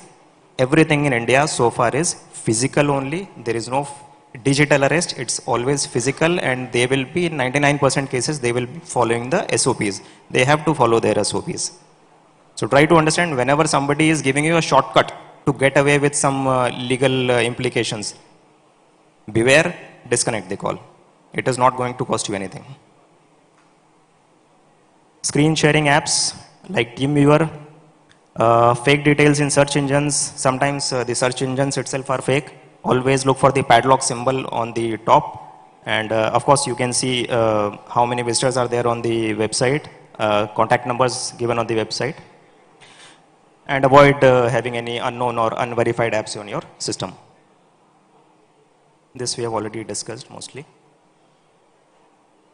This is another kind of fraud which nowadays we are facing. In the name of interviews and training sessions, companies, some of the companies will ask to make you payment, but none of the good companies or reputed companies will be charging any amount from you before getting you on the roll. So never make such payments. Be careful. Lottery fraud, again, you have won a lottery of say 1 crore, you have to pay 5%. Oh, it's a good deal. Simply by paying 5%, I'll be getting this much of amount. No, nothing comes for free. And especially for lotteries, be double careful. Juice jacking, whenever you find a port where you can charge your mobile, always carry your adapter with you, adapter as well as the data cable. Simply don't insert the data cable in the charging slot because it can juice your data, phone data. If adapter is there, it will work as a protection. You will be getting only the current to charge your phone. Data will not be passed. So often on railway stations and airports, we see such charging points. Be mindful. Don't use simply your data cable for charging the phones. Better use the adapters. Along with the adapters, sorry. This has become very common. I think some of us would have received calls like this, that you have been digital arrested for something. And you have to pay an amount to get a bail bond. There will be a setup, there will be a video call where judges will be sitting or policemen will be sitting in uniform with flags in the background, and they will be talking as if they are calling from some investigation department in Mumbai, and they will tell you that, sir, your name has appeared in some unlawful activities and you have to face consequences. So immediately come over to Mumbai. We have a hearing scheduled for you. If you fail to arrive here, then we have to issue an arrest warrant in your name. They won't give you time to think over it. They will ask you not to discuss anything with anybody. This is how they will create a sense of fear in your mind. And ultimately you will be following their instructions. So these are all mind games which are played by cyber criminals to extract money out of us. Again, they have a benefit. They won't be getting arrested, no. It's very easy to get escape. And chances of arrest are minimal. They will disconnect the call. Many videos are there on YouTube where we see such cyber frauds have called real policemen. And real policemen have uploaded those videos on YouTube. So there is nothing like digital arrest. Arrest is only physical. Be careful with your transactions. If you have not done something, you need not worry. If you disconnect a call, nobody is going to take action against you, not even the local constable. Nobody will take action against you. And whenever you come across such thing, please inform the bank. Please inform the bank wherever you are maintaining your accounts. Always note down the phone number of the branch manager or branch staff. Customer care numbers are given in all the passbooks, backside of the ATM cards, credit cards. Always be in touch with your bank. Change the passwords. Once you realize that something has gone wrong, you have to report it. The moment you feel like something is going wrong, it has gone fishy, you have to change the passwords. Change the password, block the ATM cards, block the internet banking facility, and later, once everything gets settled down, you can again change the passwords and start using it.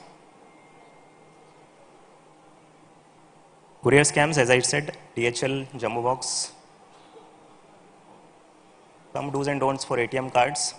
It's all very common, known to everybody.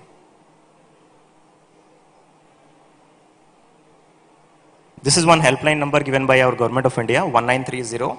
For any kind of cyber frauds, we should report it to 1930, or we can lodge our complaint to cybercrime.gov.in also, apart from and in addition to informing your branch manager or branch staff. You should report on this also. Once a complaint is registered on this, it travels down up to the last institution where the money has been transferred.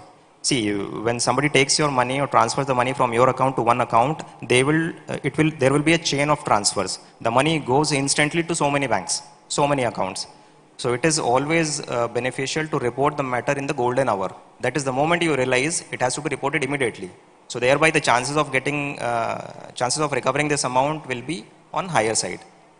1930, the department says there are chances of 80% of recovery when it is reported well in time. So the moment you realize something has gone wrong, even if it is midnight, try to report it immediately. At least start the procedure.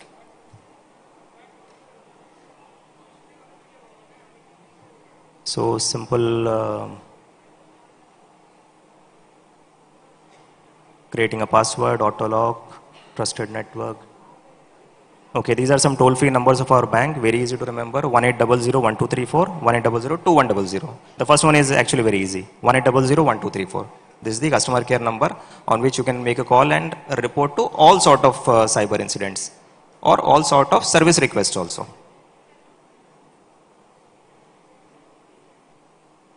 So with this, we come to the conclusion of this session. Thanks for being a very patient listener. I wish you a very good day ahead. Thank you.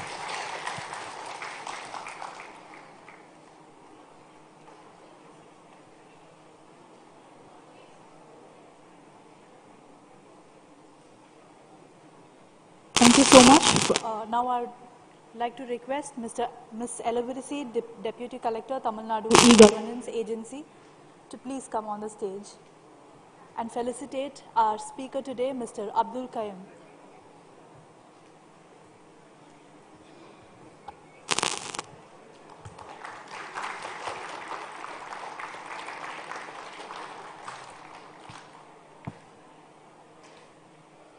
Thank you so much for contributing to such a meaningful session. Let's contribute, explore and learn and innovate together.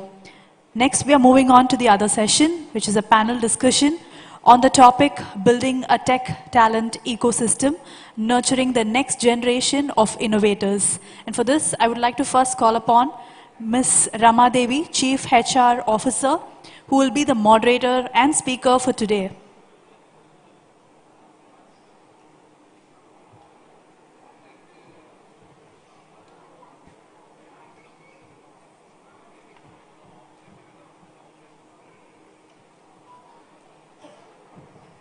Before we move on to that, we'll take a 5-minute break and we'll come back to this panel discussion. Thank you.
Check test check.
May I request all of you who are standing behind to please come forward and fill the seats in the front.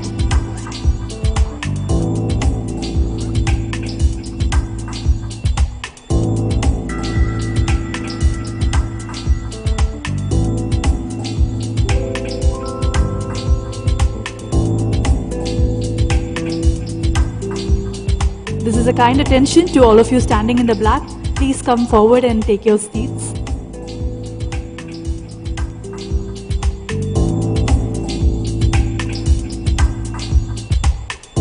Now we're moving forward to the panel discussion on the topic Building a Tech Talent Ecosystem, Nurturing the Next Generation of Innovators. And for this, we have a moderator and speaker, Ms. Ramadevi, Chief HR Officer. Can we give a huge round of applause as we welcome her on the stage, please?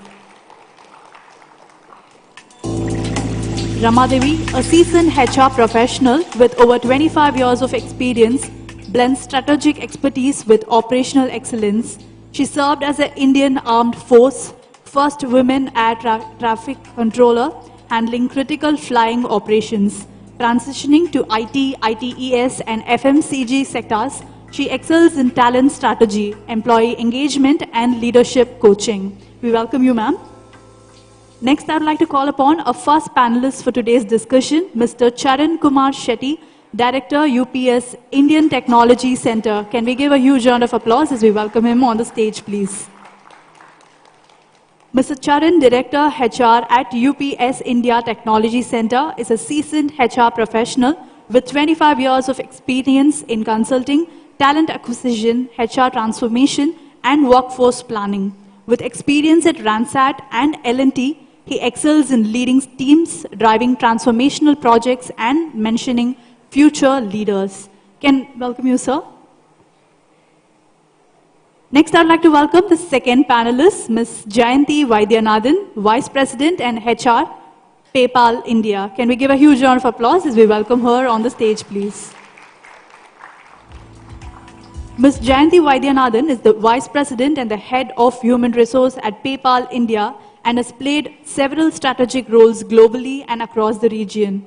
During her 25+ years of diverse experience in human resources, Jayanti has led HR, the high-tech technology and consulting fields in companies such as Conveyance and Fidelity International, where she helped partnering strategically with business leaders.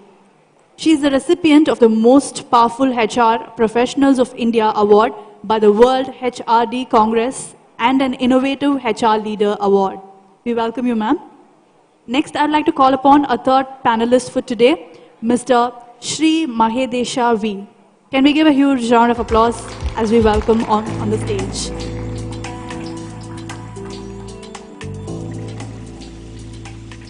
Mrs. Sri Mahadesha V is the Jurisdictional Director of Software Technology Parks of India, STPI, Chennai, under the Ministry of Electronics and Informational Technology, Government of India. With over 24 years of expertise, he plays a key role in administrating the STP, EHTP schemes for promoting software exports and developing the startup ecosystem in Tamil Nadu, Pondicherry, and Andaman and Nicobar Islands.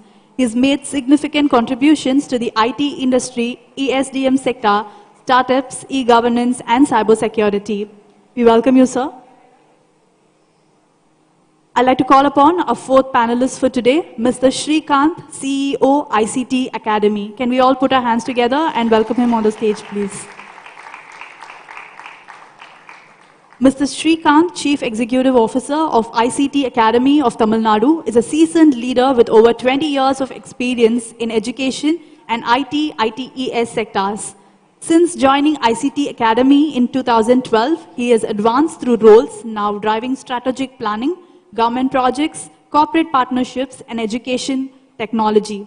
Passionate about bridging the industry academy skill gap, he promotes digital empowerment, entrepreneurship, and career development. A frequent speaker advocating initiatives like Skill India and India Digital. He excels in programming management, partnerships, and government relations. We welcome you, sir. Over to you, ma'am.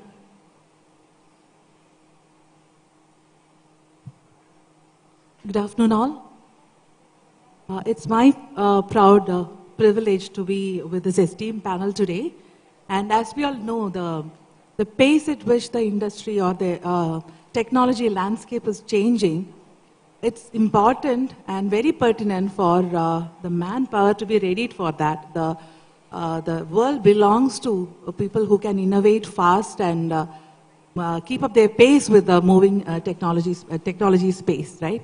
So this esteemed panel today will be sharing their views and visions on how to build a technology talent ecosystem which is sustainable, especially for Tamil Nadu as well. Their views on how to build this talent ecosystem and explore some of the strategies for cultivating this ongoing, innovators which we need. We really need innovators to keep up the pace of the industry what we are having.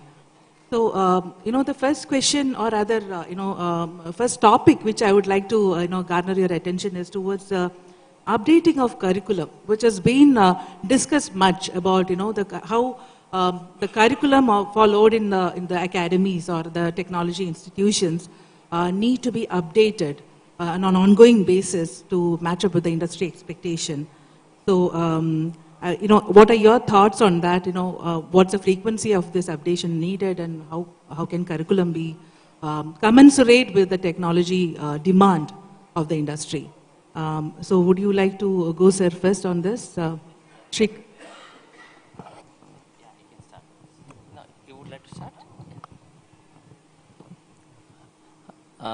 I just put it this way.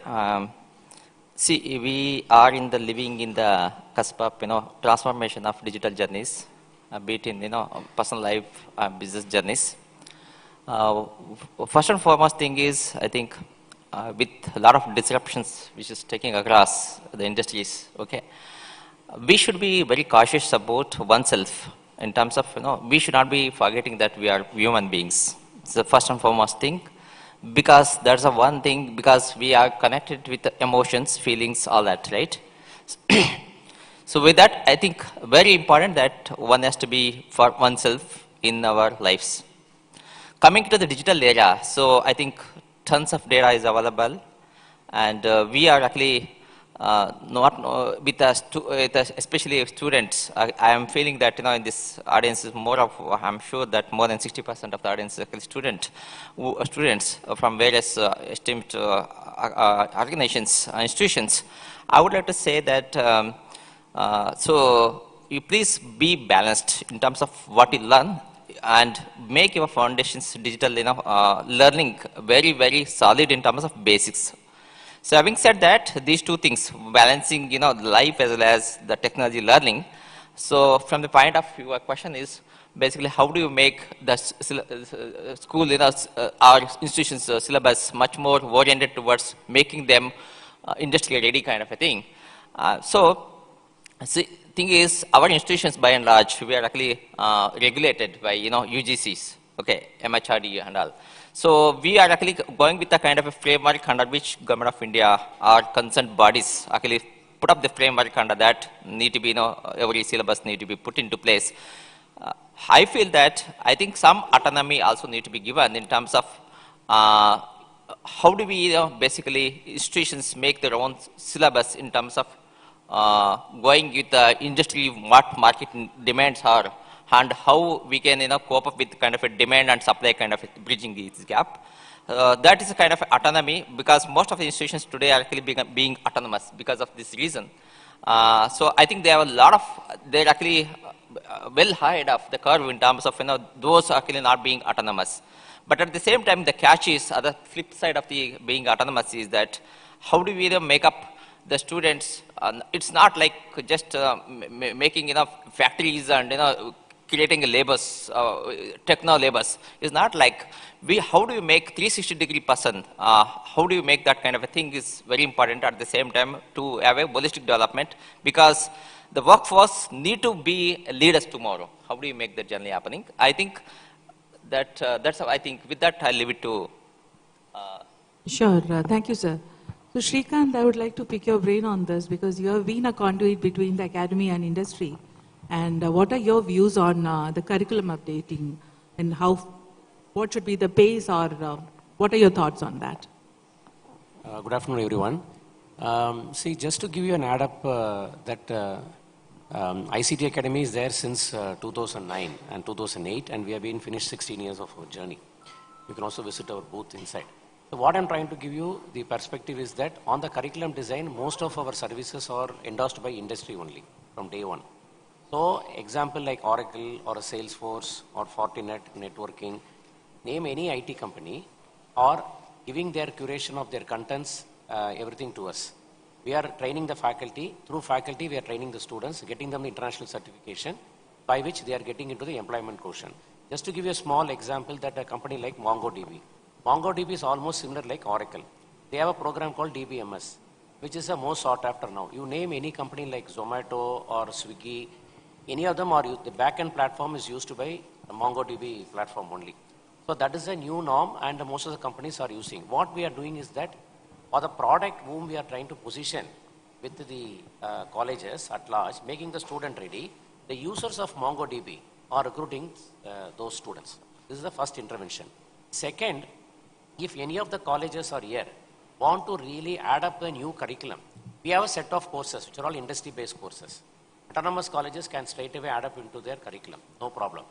Second is that with other Anna University colleges, you can have through BOS or this thing, you can take an approval and do it.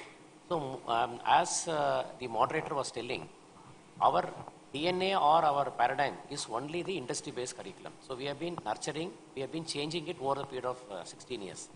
And if you say Microsoft BI or Azure, which is also offered in a platter to the faculty and to the student. You name any technology, including we are talking to a company called Snowflakes. We find Snowflakes technology is well much used. A lot of industries are taking. We are gone into that. We also realize that AVGC, animation, visual, gaming, comics, which is a new norm, that a lot of companies are hiring. So we also gone into the domain. So whichever domain we feel there is an intervention required for a faculty or to a student, we can do. This is the first thing. Second, as the industry people are sitting, we are tied up with each and every industry in the market, starting from Infosys or HCL, any company you see, they are tied up with us. They give the pedagogy, content, everything. So my point to you is that at large, the solution of the academia industry gap or the analysis skill gap issues are being addressed continuously, theoretically and practically also. So that is being, intervention is we have been doing, because that is our core working strength. Thank you, Shrikant. Ma'am, if you can, take on this. As companies, as a global organization operating in the tech space, how do you find the educational system producing industry-ready graduates? I think we just spoke about it in our lounge area as well. I think today every organization is invested in doing a lot of customized programs to ensure students coming from campuses are really industry ready or company ready, right? I think what you go through is a very generic curriculum.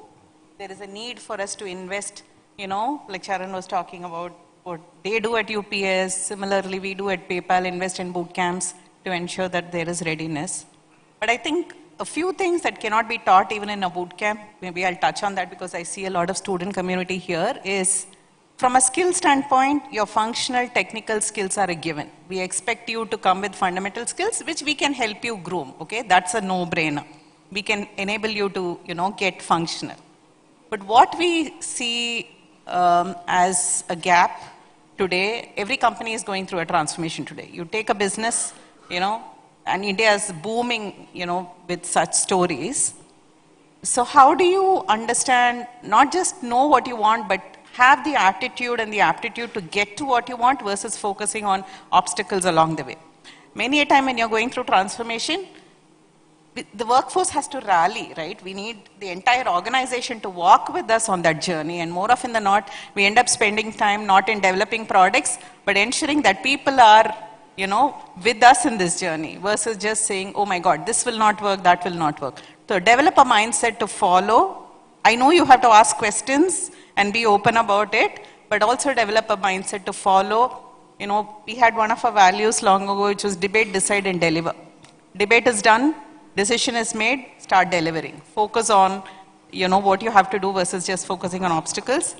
Sharpen the saw, again, is very critical, Rama, I'm sure. Absolutely. These two axe cutters were spending the same time cutting the tree, and one was like felling trees by the dozen, the other was not. And what he did, he was sharpening, what they call sharpening the saw at home, right? That's what helped him. So continuous updation. We talk about innovation all the time.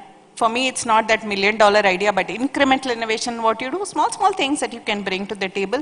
So these are skills that one cannot teach even in an academic institution, but as students, how do we think about those and adapt to that is a big question. As companies, we are ever willing to work with academia to enable some of these through various, and there are various tools to do that. So I know it's a long-winded answer, but thank you for that question. Thank you for sharing your thoughts on that. Charan, would you like to chime in on that? Thank you. Good afternoon, everyone.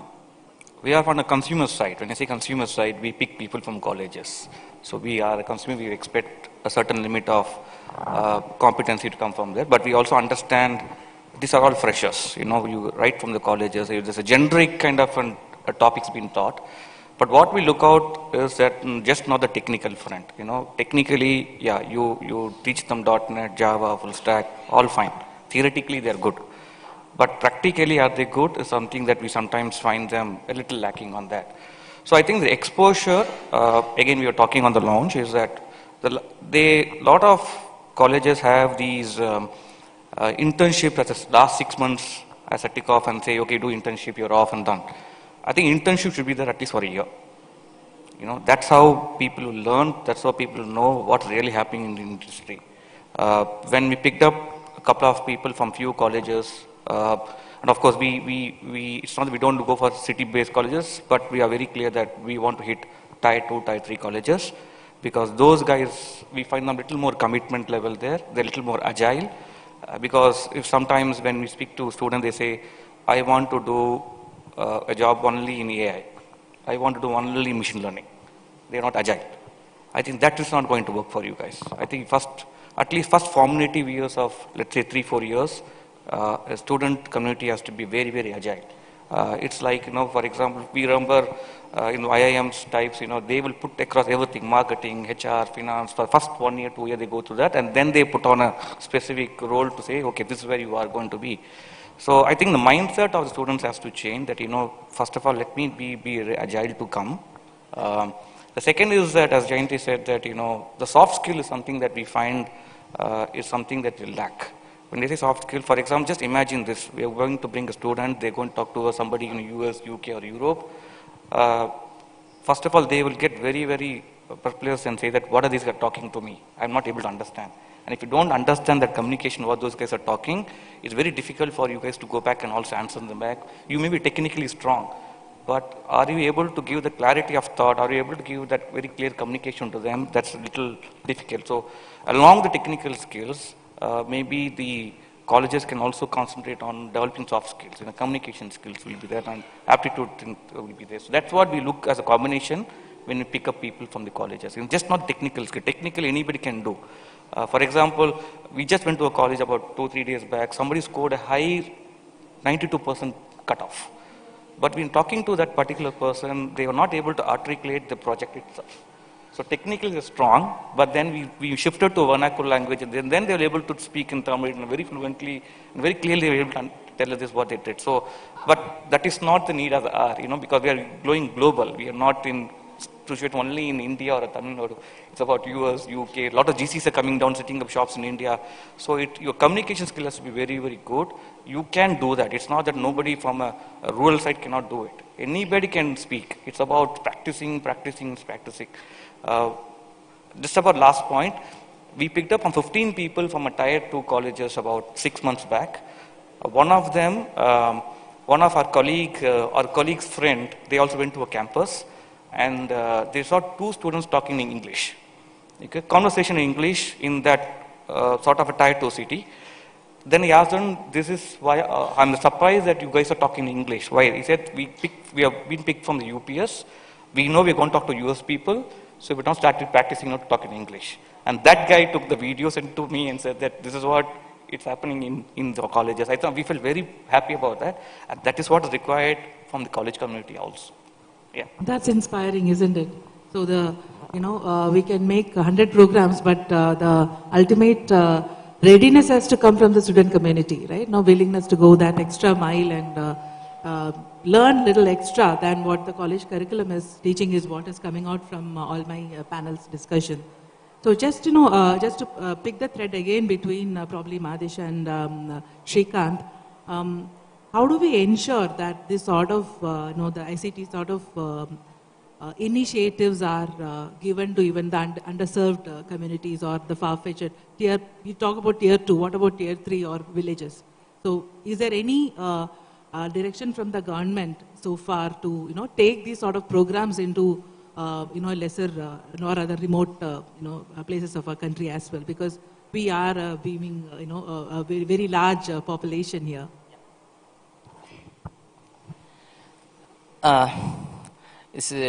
Look at today we have about 1.4 billion population in India. I think more than 50% we are already connected, internet connected. And after that, if you can look at the stats of, basically how many of them actually engage with social media and digital literacy and all. So when it comes to that, it's about more than equally as internet connected. Those who are connected, I can put it this way, digitally literate. In a way, how do you use this, access the technology and start using the technology point of view? If you can look at, so with the introduction of UPI, the things have dramatically changed in India. That gives us one of the best example how basically we are adapting to those kind of technologies. In our basically digital lifestyle, how one has to be there, and also business entities can embrace those. But having said that, Government of India looking at the very important aspect of digital in our society to uplift them, and also making individuals digitally literate. A lot of programs have been unveiled. So, for example, if you have to look at National Skill Development Corporation is one of the entities actually closely working with the Government of India to skill building programs, and some of the programs like Atal Incubation Centers, Atal Tinkering Labs. Basically, Atal Tinkering Lab is to millions of students. They want to get engaged in create a curiosity about digital journey, and then get embraced, basically create a kind of a curiosity and interest in making sure some kind of a prototypes in their kind of a college schools, in the elementary school itself, and then build building blocks about that, and then start taking about. The moment actually the kids, actually the school goers get interest about it, actually they'll create an interest and then take it forward in terms of digital journeys. How do they become very technocrats and then eventually becomes the expert in that technical domains. So digital literacy, a lot of rural digital literacy rate, ITI, diploma levels, all that has been going on, and Government of India's like Pradhan Mantri, this one, there is some PM VYS, okay.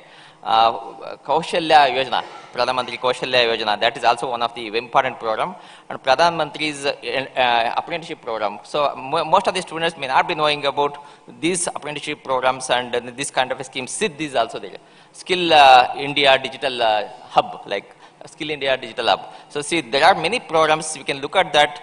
It gives a lot of about digital, how one can make use of the kind of technologies. And yes, government is very pushy in terms of making sure that not only taking this network access to the digital in terms of BharatNet and things that making the internet available in the rural side, but at the same time, how do we make them digitally connected and digitally literate? So there are many programs. I would request, I would actually suggest that everybody that make use of those kind of a platform, very fantastic, but at the same time, don't lose out in terms of where you want to be at the end, where you want to excel. So make your path very clear about it. Thank you. Shrikant, would you like to add on anything on that aspect of, the government outreach programs to reach out to the students of, remote students or in remote areas? Or from the industry perspective also, like, were you having any programs to connect with such, underserved, areas of our country? The intervention from government, we are doing a project. Actually, we are funded by MeitY only. The company was formed in 2008-9, funded by MeitY. So we are doing a long-term program with MeitY now that we are going to create one center of excellence in Madurai, in Tyagarajar College, on ESDM and EV. So the government of India has announced a policy that a manpower development scheme, particularly for this industry. So we are establishing our first campus there. The colleges and students will be able to access to the making them ready for the semiconductor industry on the ESDM industry. That is one intervention we are doing now. Second intervention is there to NSDC, National Skill Development Corporation. We have launched two programs. One is for the TOT, that is a training of the trainers.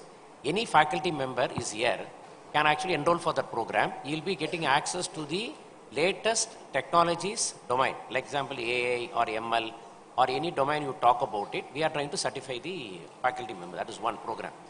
Third is that we are also going to train some students also on the new technologies. So this is on the intervention from the government side. Other than that, there are some running programs which we do concurrently, consistently with the government support in various forms. That is one. Mainly, if you see, 90% of our work predominantly stays with industry only. These industries only are approaching the government also. So government also felt that the sovereignty or independence with ICT Academy to tie up with us. I'll just give you one example. Infosys, Capgemini, Honeywell, ITC Infotech, you name any IT company, even Cognizant, TCS, have been part of our journey. They have funded us, and we are doing a 5-year project with the MeitY. We are doing a 3-year project with Infosys, training some 45,000 students. My humble request here is that whichever industry is sitting here or any of the industry people are here, really want to tie up with us. Whether you want to come as a speaker, whether you want to come as a mentor, whether you want to come as an affiliator, collaborator, we are welcome. You can play a big part with us, either in the faculty training, industry endorsed training, or you want to become our speakers in various seminars. What we do, touch base with the clients, we can do. We have our senior members also here. We have a stall also. You can connect with us. This is one. Second, with the faculty, we have a host of faculty programs, both funded by industry and funded by the government. We have a faculty program which is running, cutting across all domains, from IT, ITS to AVGC to ESDM to life science. You name any sector, including BFSI. We are also doing a large program with the fintech area with a company called Finestra, based out of Pune. We are doing a program. So any industry is already available with that. So you can endorse that. Third, with the student segment, every institution, in fact, we have a CIT chairman also sitting here with us in the gathering. Any college, we have a spoke model. Every college across India, we are doing some 2,000 colleges across India. Every college we have kept a spoke model. There is a spoke in a college who act between a mediator between ICT Academy and the institution. All are driven through a spoke. So the colleges, students here can approach your spoke in your own institution, who can take our services. We are doing a lot more programs. All this program, whatever we are giving, a Salesforce Cloud Architect program, or Oracle program, or Microsoft Azure BA, Fortinet program on networking, most of the programs are given without any cost to you. So that we can do. Then finally is that we also have our own research journal, which is also UGC CARE. Some of the corporates who are pursuing, who want to publish their papers for a PhD, you are also welcome to submit your papers to us. That's one. Second, somebody wants to become a peer reviewer. You can also become a peer reviewer. On the Imagine, on the closing today, with the Deputy CM, we are going to launch our special issue on the AAML. Today's special issue, you'll find that there are 5 articles which has come from UK, from the foreign people have done. So, intervention is large. Whoever want to play a role with us, in any form, with any industry want to play a role with us, we are open-ended. Yeah, if you don't mind, if I can just add, I think I can vouch for what Mahadesh said. We've been hiring first generation learners, especially from non-tier 1, tier 2, tier 3 areas, and we put them on par with any campus grad, put them through a special boot camp, and I can tell you the quality of candidates have really gone up thanks to all the programs that you're speaking about. We've seen that. But I just wanted to also kind of park a few points on the table. One, I don't know if you're following a straight jacket approach, right? Let's come up with these bunch of programs and let's digitalize this and give it. Can we do more of, institutionalizing programs that work for the local community? Maybe in the vernacular, maybe in agriculture, maybe in textiles and so on. So it supports the local businesses, and development in that particular community. Second, I think like many of the countries, especially Southeast Asian countries, which mandate a year of military service or jury duty, can you consider looking at, if not 1 year, at least a few months in one's lifetime where people like us can go, the student community can support and spend time integrating the community, because they're all first generation learners. I mean, you don't have parents who are educated. None of them are educated as, for most parts, right? So it needs that community to come together as well.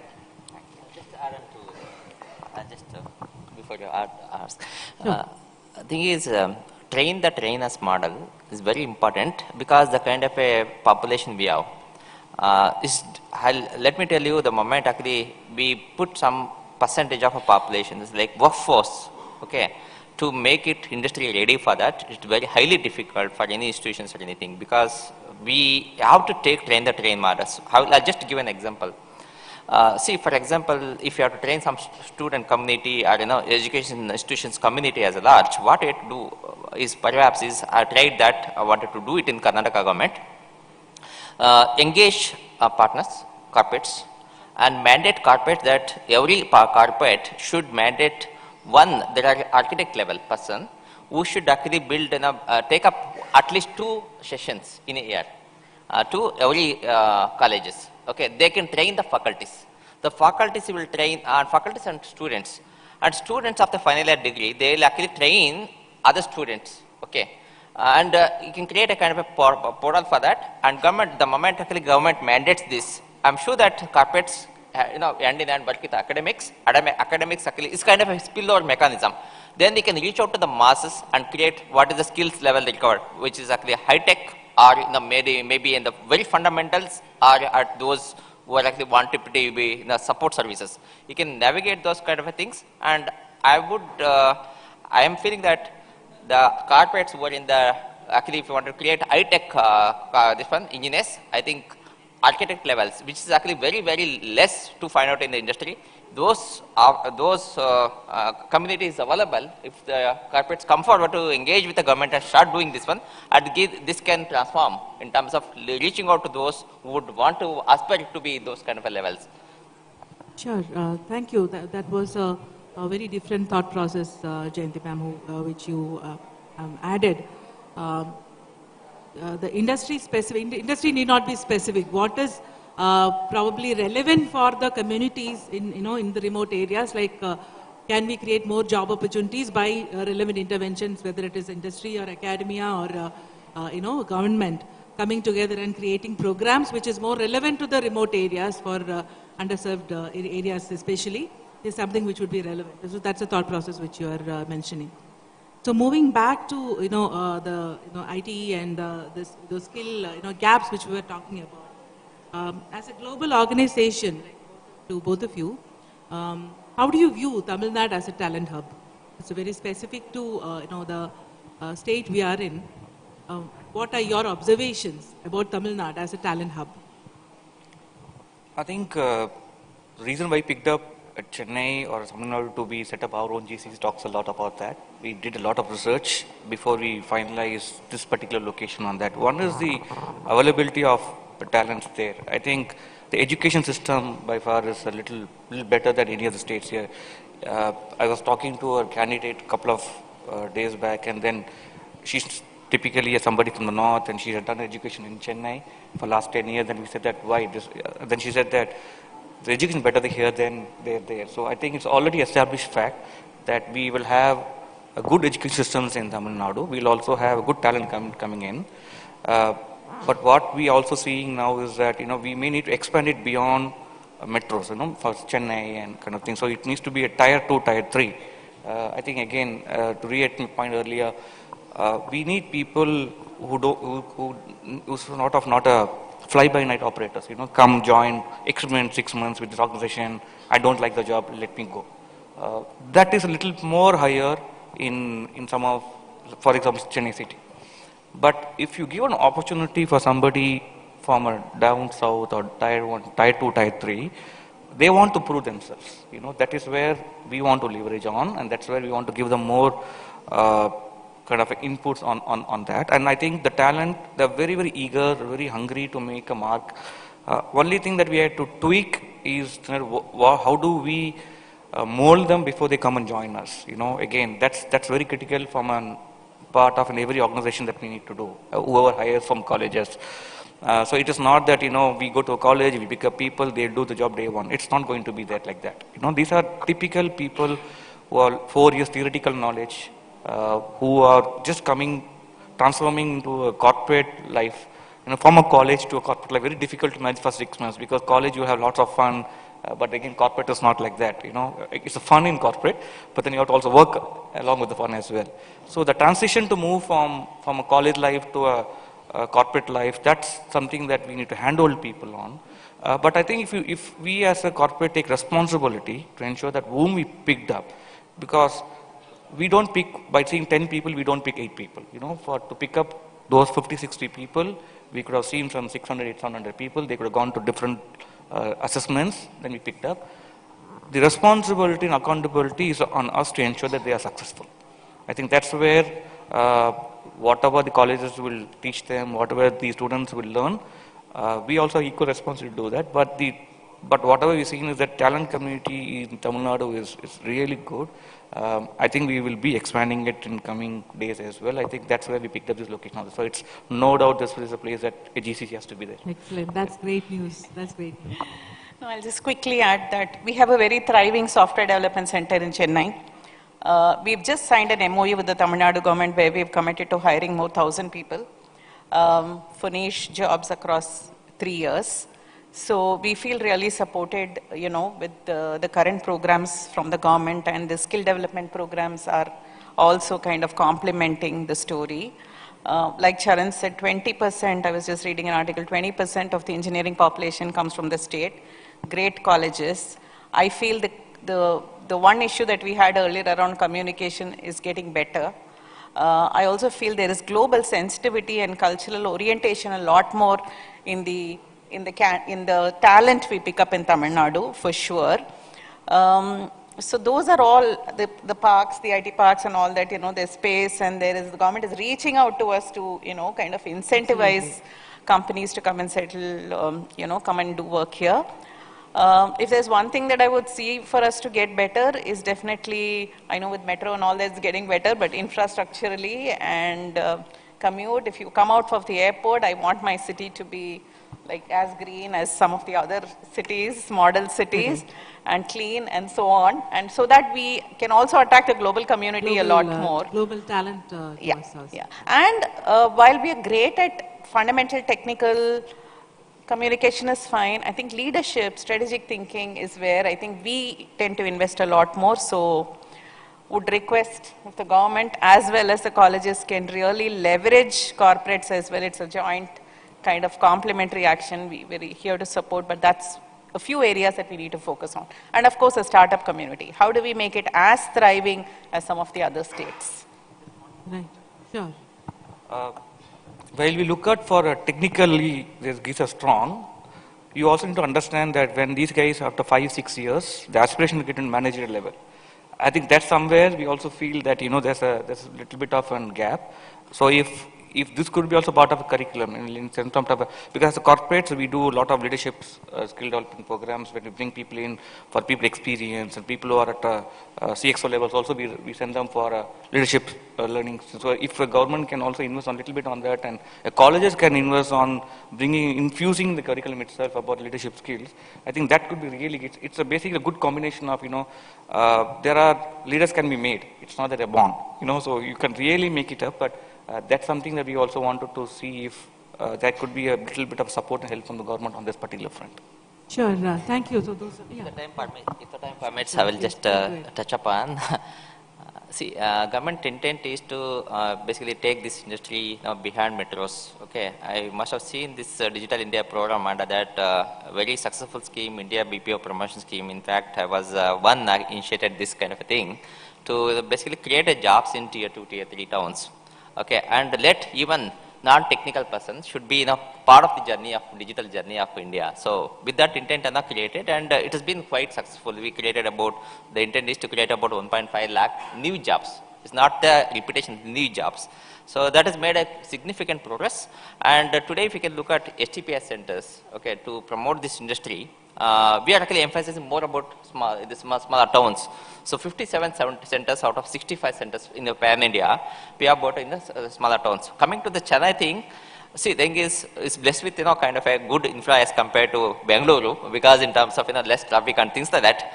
But nevertheless, I think we'll have to take this to the tier 2 like Madurai and all that. And in the recent meeting of ministers, I was actually mentioning that you can make use of Vasuru as one of the gateway for Tamil Nadu. You can attract a talent pool who are working in the cutting edge technologies, bring to Chennai, and now basically empower this kind of startups in whatever way government can this one, and startups can be encouraged, incentivized to set up their units in smaller towns. This how this can percolate across Tamil Nadu region, and it can prosper, and every individual get benefited out of that. Thank you. Definitely there is a positive impression about Tamil Nadu colleges. In fact, from in my organization also, we get at least contacted by one college in a week, asking us to come and set up technology labs and have the student interaction. So there is a lot more rigor and approach from the academia is definitely there towards the industry, encouraging us to partner with the colleges. Definitely, therefore, Tamil Nadu is actually pushing themselves as a very approachable talent market, and making it very amiable for the corporates to invest as well. So that actually segue into my next question. Again, to Mahadesha and Shrikant, probably if you can take a stab on it first. What measures have Tamil Nadu government taken, to nurture startups and the entrepreneurs, especially from this younger generation entrepreneurs, basically from educational institutions, or is there any specific programs which are happening?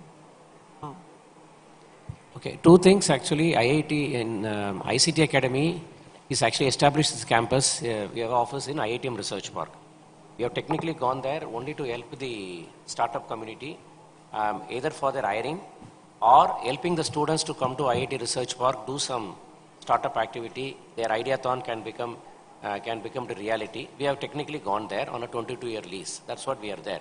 So 440 companies are there. There are around 13 centers of excellence are available.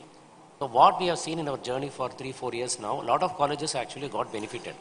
One is that the startup community has opened up for them, and some of the colleges have tied up. I'll just give you one example, that Avanashilingam University based out of Coimbatore.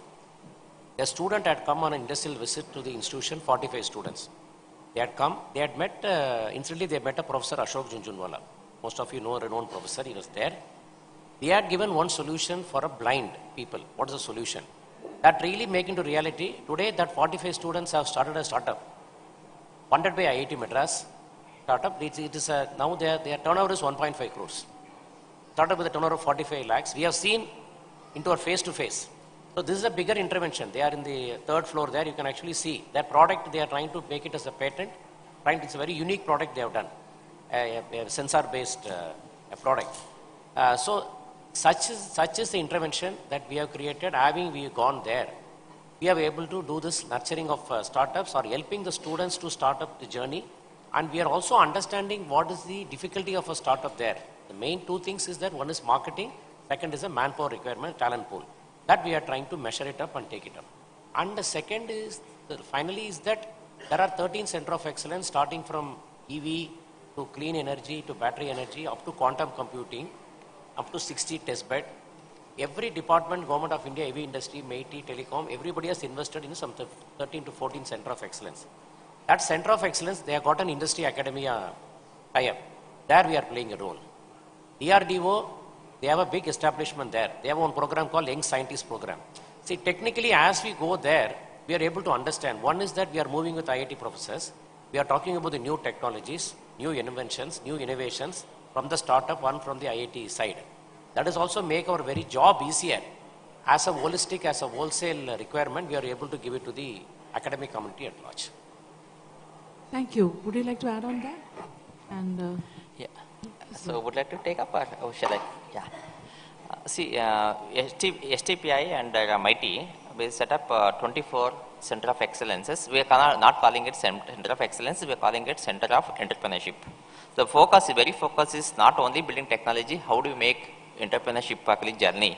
So how do you give holistic kind of a support in terms of mentoring support, industry connect support, marketing support, as well as seed funding supports, as well as accelerating term in terms of Series B and C kind of funding accessibility. All that we have 24 Center of Excellences.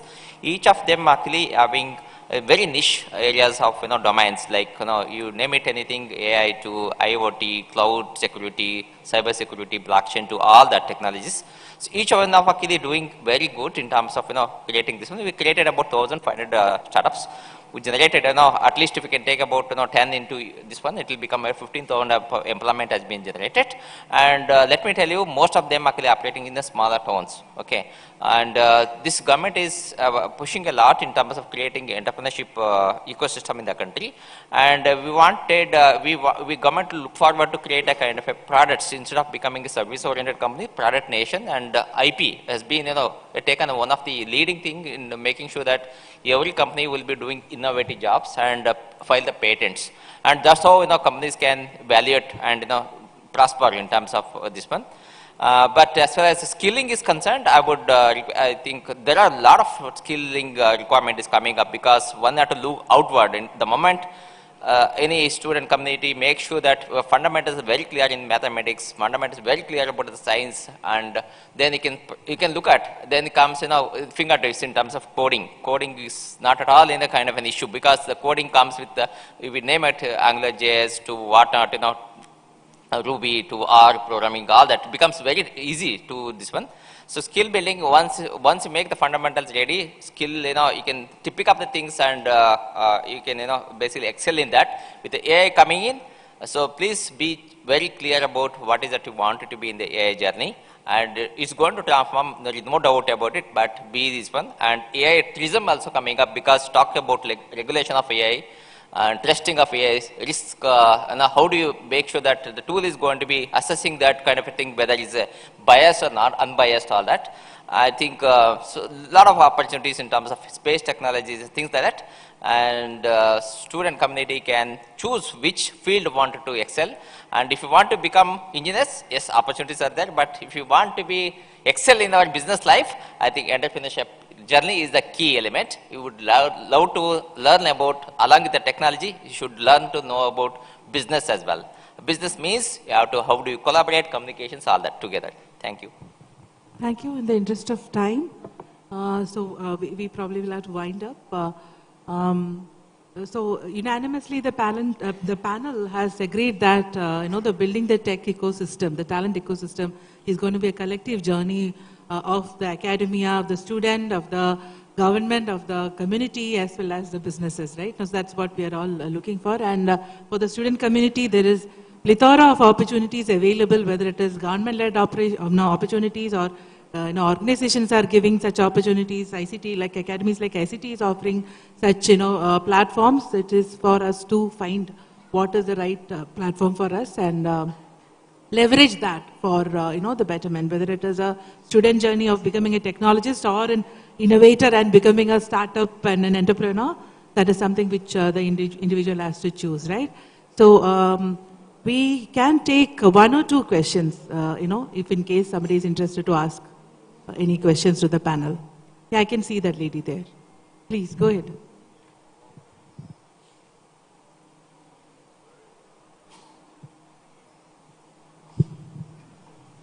Good day to all of you.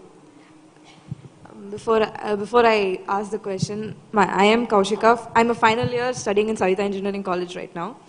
This is a question that I would like all of you to answer, but it mostly sprouts from Charan Kumar sir's idea. Like the first 4 years after one college student comes out to industry, the first 4 years we should be agile. That is, we should try to explore all the departments that are there, and then see where we excel in. The question is that would it cause an overload of knowledge which may further bring in confusion? Would that be a bottleneck for freshers, or is there a way to curb that?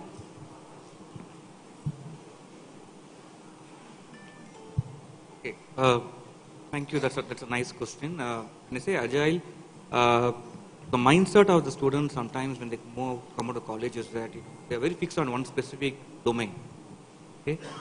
So what I was trying to tell is that don't have that mindset. Okay?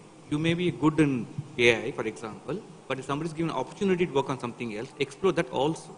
Maybe using this particular knowledge, you can do well there also. But at the same time, an organization also is going to observe what you're good at, what you're not good at. Right? The moment you maybe down to 2 months, 3 months down the line, when they also see your interest level, they may come back and say, hey, this person we picked up for this particular domain, with this particular skill set, but I think he or she is good in that as well. So why don't we move there? So nowadays organizations are very, very flexible. So as what we want you to be agile, the organization is also agile in ensuring that we can move on people as well. For example, in our UPS, we have mapped everybody to a specific skill sets and domain.